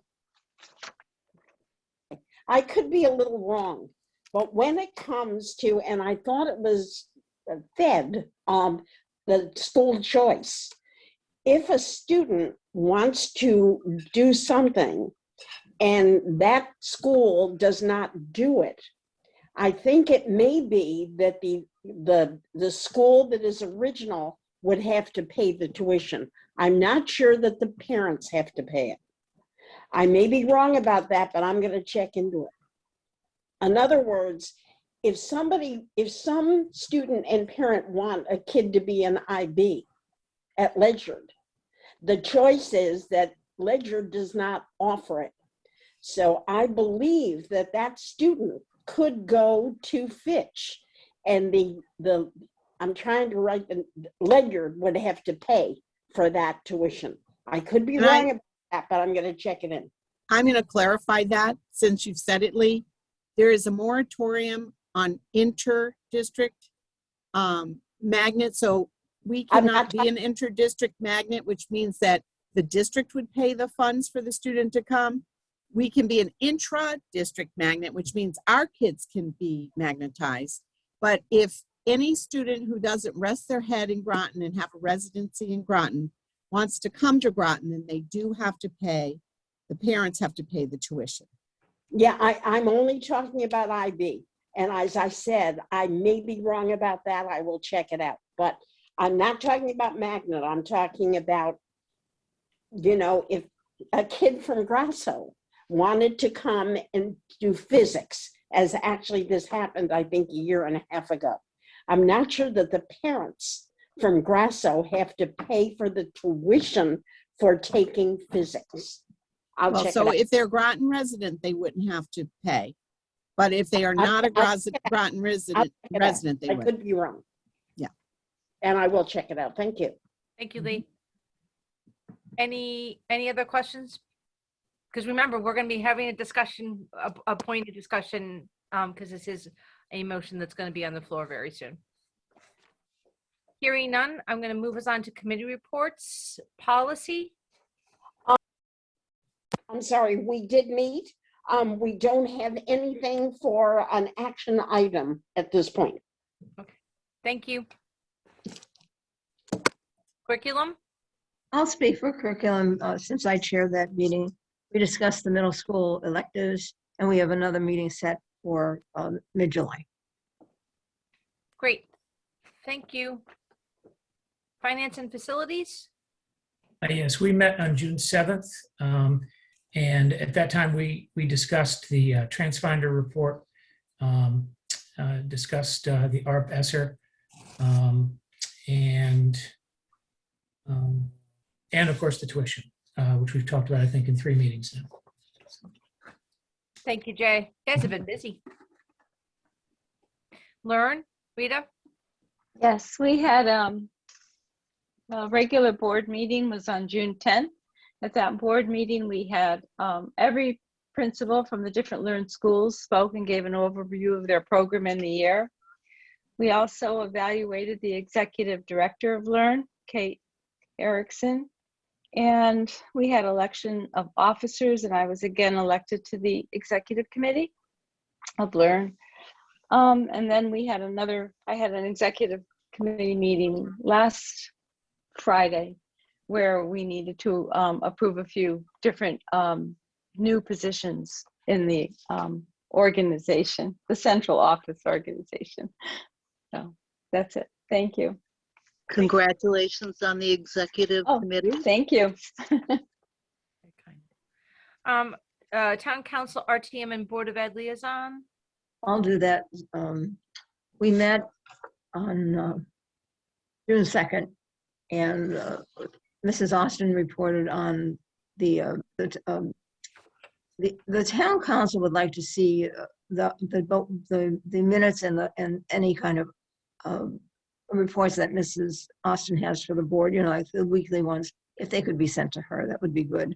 And Mrs. Austin talked about it says Kathy Bosno, but it's Kathy Fosno, Dr. Fosno, working with math teachers to find ways to do math in relevant ways.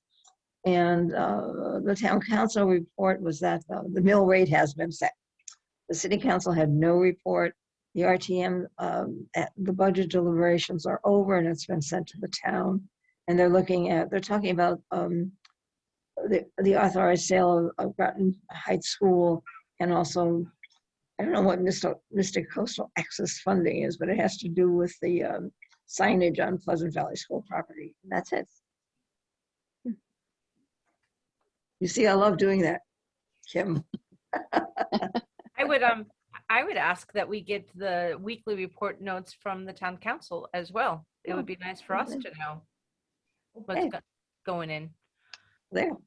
Groton scholarships, Lee. Groton scholarship, they had to change it once, so I was in Pittsburgh, so I was not able to go to the award. But I can say now that every student who asked for a scholarship got something.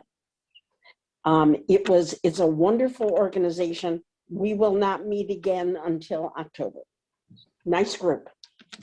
Tim, if I could chime in on that, I just wanted to say I was thrilled to see, and it was a surprise to me, because I have no idea who the scholarship committee will choose for my scholarship, which is for writing.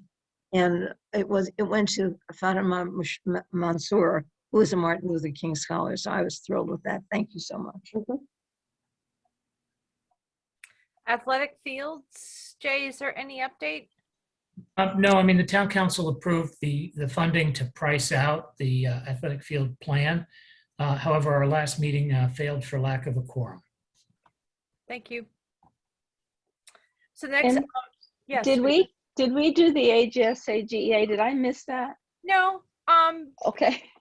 So we did meet. And actually it was our annual meeting. Rita, feel free to do that. Oh, no, I'm fine. Why don't you do it? You ran it. It was our end of the year meeting, and there's really no new business. I don't think that was talked about, outside of the fact that it was a very tough year. And they worked really very hard. So Rita, if you are, I don't have the notes in front of me. So do you have memory of what else was talked about? I believe that again, the issue of substitute teachers and the pay, and for paras, the difficulty in acquiring paraprofessionals. So I think it's just constantly an issue and a strain for the teachers and our district and the students. And Mrs. Austin was there also, so maybe she has some insight into what else was.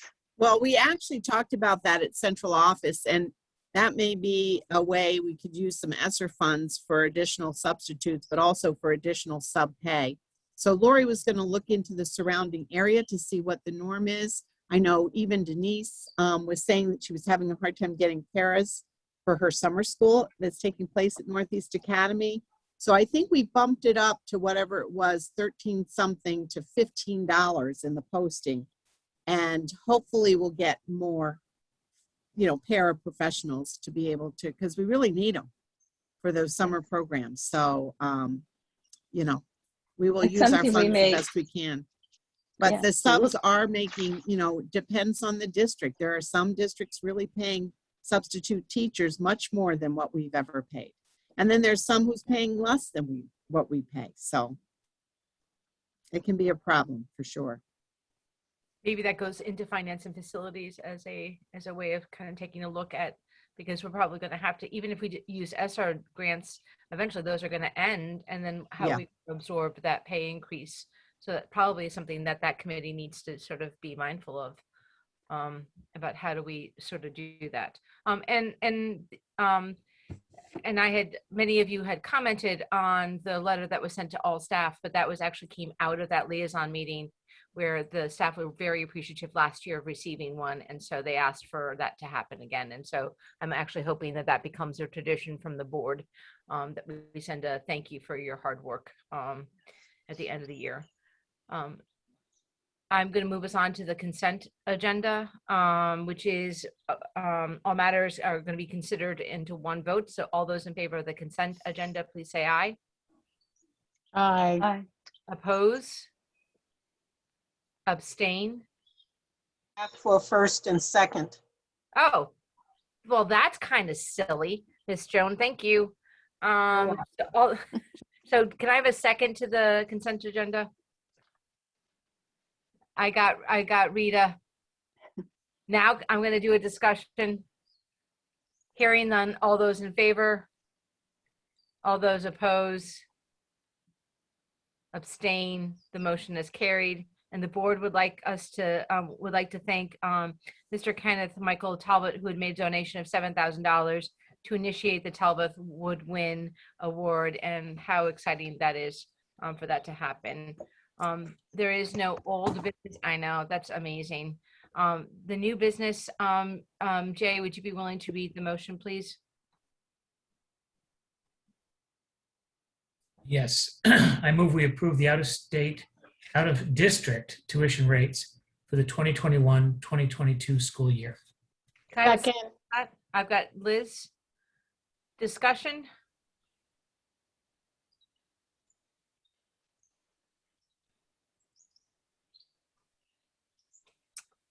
Hearing no further discussion, all those in favor of the motion that's on the floor, which is to approve the out-of-district tuition rates for the 21-22 school year. Liz, do you have a discussion point? No, I'm approving. Oh, okay. All right. Sorry. All those in favor, please say aye. Aye. Aye. Oppose? Abstain? The motion has carried. Yay. Nice work, Finance. And Kim, just for those who are watching at home, I just want to mention that if they're interested in a fuller discussion, there's 3 Finance and Facility Committee meetings, and we also discussed this at the last Committee of the Whole. Sometimes I think if people just tune into these, they think that we just rubber stamp something and they don't realize all the work that went before this meeting. Right. Thank you, Jay. Rosemary. Would you be willing to read the motion for number 2, please? You're muted. But you need to be unmuted.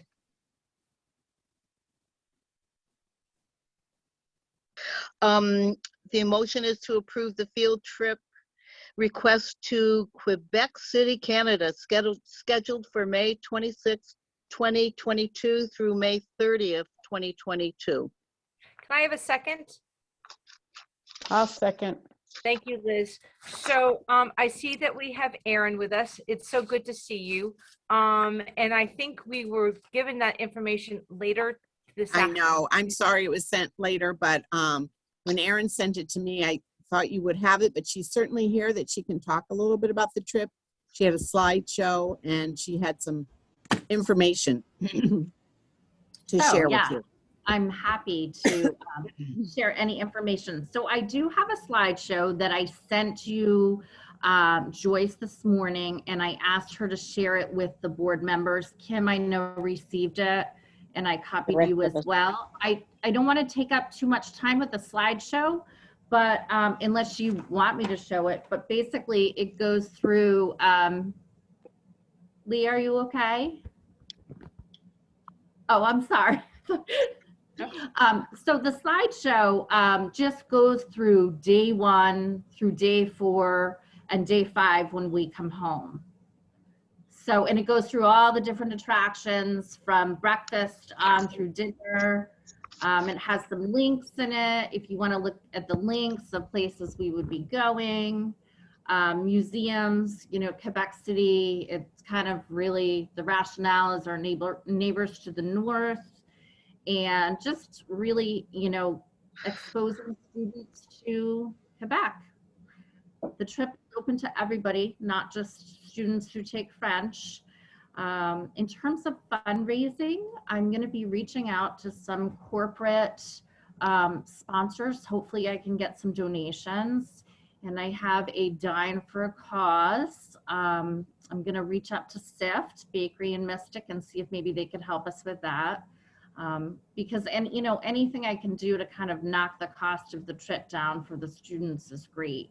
Right now it's under $1,000. So that's why I wanted to get on the agenda ASAP, because I kind of, you know, got that pricing, which is really makes sense for the length of the trip.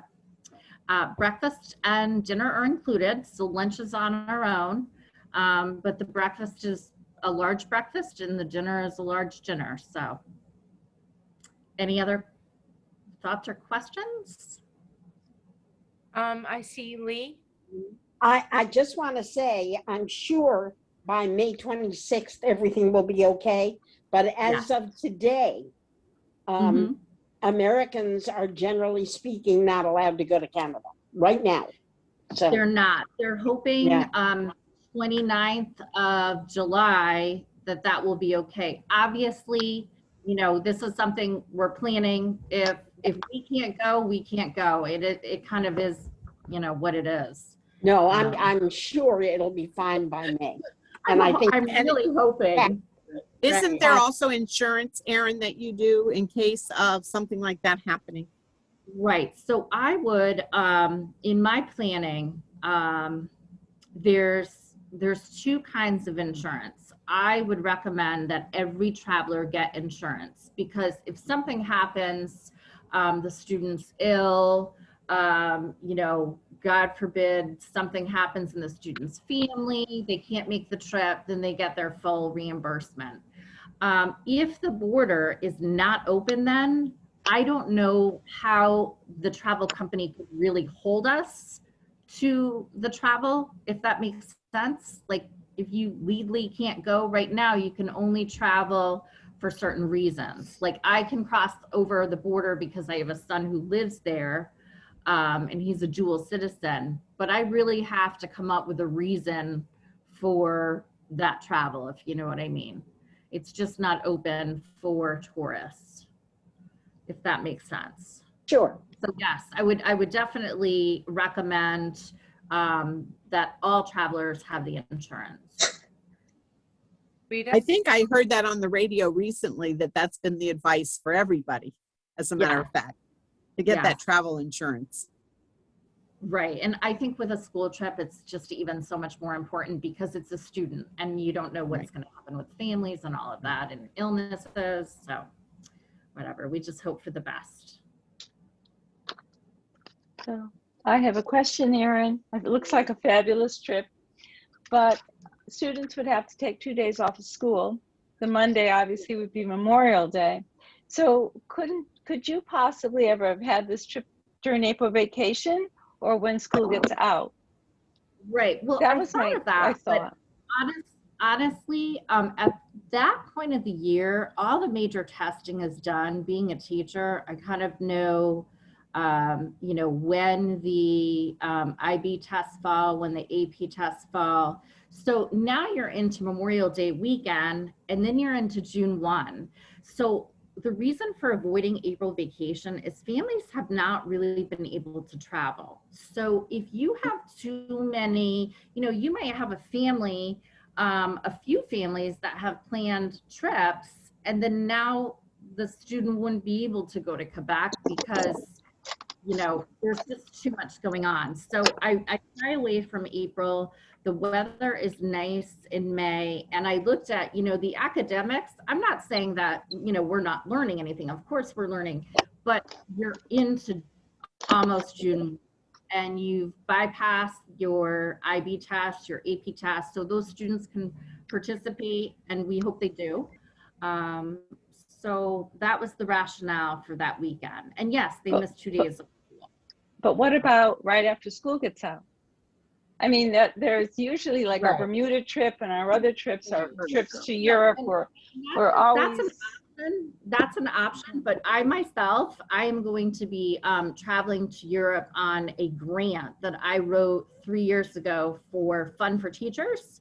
And I haven't been able to travel on that grant. And then I was going to go with Yvette Morales on her Spain and Portugal trip, but now I can actually use my grant. So I will be leaving shortly after school gets out to fulfill my grant. And that's sort of like, you know, there's some grant obligations that kind of go along with that. But, you know, if students feel uncomfortable getting their work in advance for 2 days at that time of the year, I would imagine they've got 6 hours on the bus to do their schoolwork. And like any other field trip, you know, they're going to go to their teachers, they're going to get their work in advance. Students do it all the time if they go on a vacation with the family.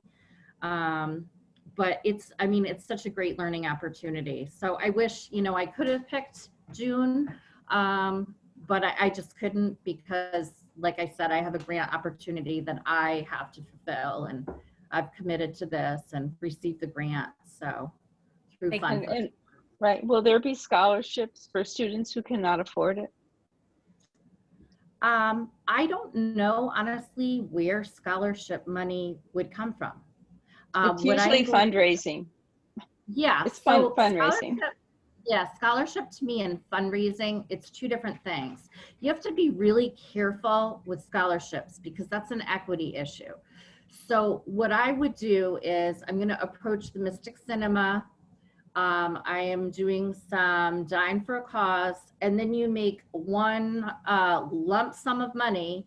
And if you have, you know, real need, you try to work with the real need, but then you kind of want to spread that money to all students because it could get really kind of, you know, become a real inequitable situation when you start giving one student $300 and one student $500. That probably would not make me feel very comfortable. So everybody gets a little bit of money towards their trip. And then, you know, like every other trip, it is, you know, student travel is student travel. I wish I could say I could afford to pay for students myself who can't. But this, with any travel situation, this comes up, and whatever you can do to fundraise is, I think, you know, very helpful, but I think you have to be really careful on how you split the funds. So it's an equitable situation, if that makes sense. Always is. I mean, what is everybody else thinking? It's true. Yeah. It would be an equity problem. You're right. And, you know, we want it to be a positive experience. So I will work my tail off to get some funds. Erin, Yes, Erin, Lee? I will not be on the board at that point, but keep me posted with fundraising, a dinner for 6. We'll see what we can get, some money. Okay. I'm glad to do it. You could always travel with us, Lee. Oh, yes, I could. Poutine every day. Yes. Okay. Any other questions? Erin, I just wanted to say how thoroughly you planned for this. And I respectfully disagree with Rita, because if this isn't, we're not going to Six Flags. If this isn't a learning experience with the museums and all of the other things that you're going to do, I don't know that I've ever heard one, if this isn't it. So your planning is in my view, beautifully done. Oh, well, thank you. It's very interdisciplinary too, because, you know, there's all the history. I'm also a history teacher. I'm an elementary teacher. So for me, and Mr. Jones is my other chaperone, it's really something, you know, the culture, just the economic ties. And like I said, I'm really going to try to reach out to get some corporate sponsors, companies that deal with Quebec, Eversource. They do a lot of business with Quebec. So I'm really going to try to get that money somehow to help the kids, because I just think that student travel is really important. And like I said, I wish I had enough money to pay for the students myself, but I do not. Anyway, thank you so much for your time. But Andrea, I wasn't saying it wasn't educational. I just asked whether or not she had considered April or after school got out. I apologize It was just a thought. That's okay. No problem. I apologize for any negative. I just thought it would be fun to respectfully disagree with you. Okay. And I just want to make sure, Erin, it sounds like the board is really psyched for you to do this, and it's so good to like hear about field trips again. I know I, for one, have missed hearing about all the different ways that we reach our kids. But just to make sure that any fundraising stuff kind of goes through the superintendent's office, so that it's Oh, definitely. Like, I mean, we have a form at the high school that we have to fill out, and then nothing is done. Like, everything's like documented. Nothing's awesome. just, but you know, some of the corporate sponsorships, that might entail like me reaching out and then filling out the form, and then, you know, saying, you know, getting Ted a little bit like involved in that, because I've never really done that before, but everything would be documented, and, you know. I just think that the board is a little bit protective over the superintendent, making sure all fundraising kind of goes through a process. So thank you. Following the proper protocols and channels. Absolutely. And Erin, and thank you for staying so long in the meeting for this. I was going to say the same thing. Thanks and for hanging in there with us, Erin. So all right. I'm going to entertain. I'm going to wait. Well, we're going to vote on it, Erin. So if you want to stay for the vote. So Kim, I had a question. I couldn't find in here how many students. It wasn't. The pricing. Sure. Mm-hmm. I'm sorry. The pricing is it's on the second sheet, Page. and it's because one attachment didn't come through. Only one did. Only the slideshow came through. Okay. Oh, I'm sorry. So there should be a PDF attached on the second of the PDF. The pricing is based on 25 students. So if, say, I can only get 20 students, then, you know, the price is going to have to be adjusted. But I mean, I would like to fill a bus. A bus can fit like 45 to 50 students. I'm going to try to recruit as many students as I can. So then the price would change. Yes, if I get more than 25 students, then the price will decrease. And I can also take adults, but adults will pay $1,200 instead of, there's a student price and there's an adult price. Any other questions?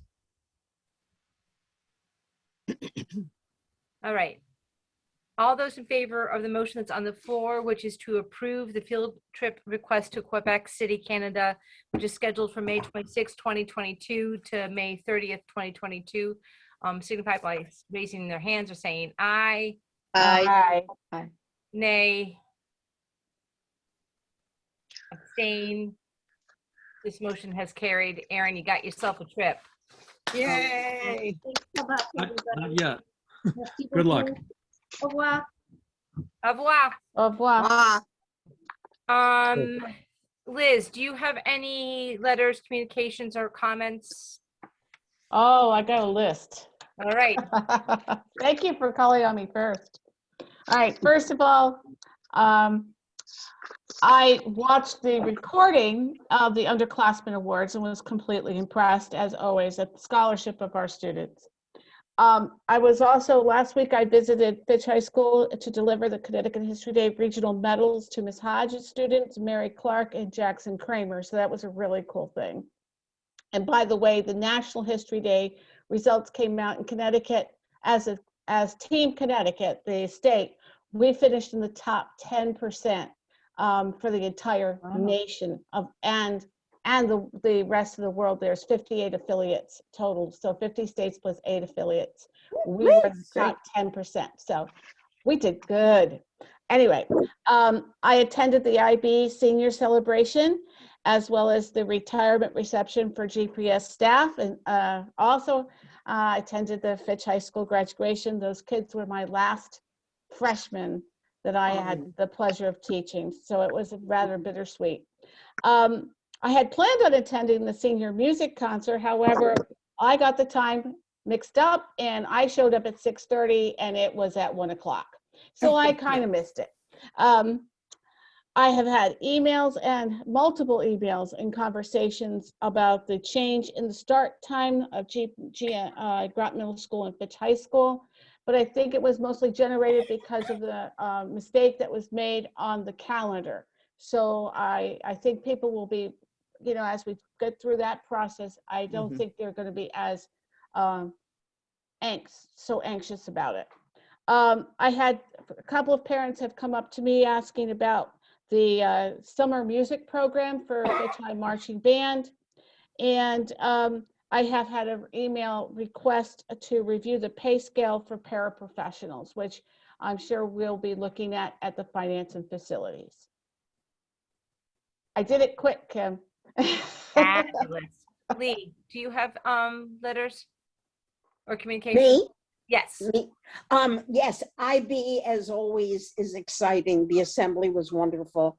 The graduation was wonderful. Thanks, special to Mark and his people who were just amazing.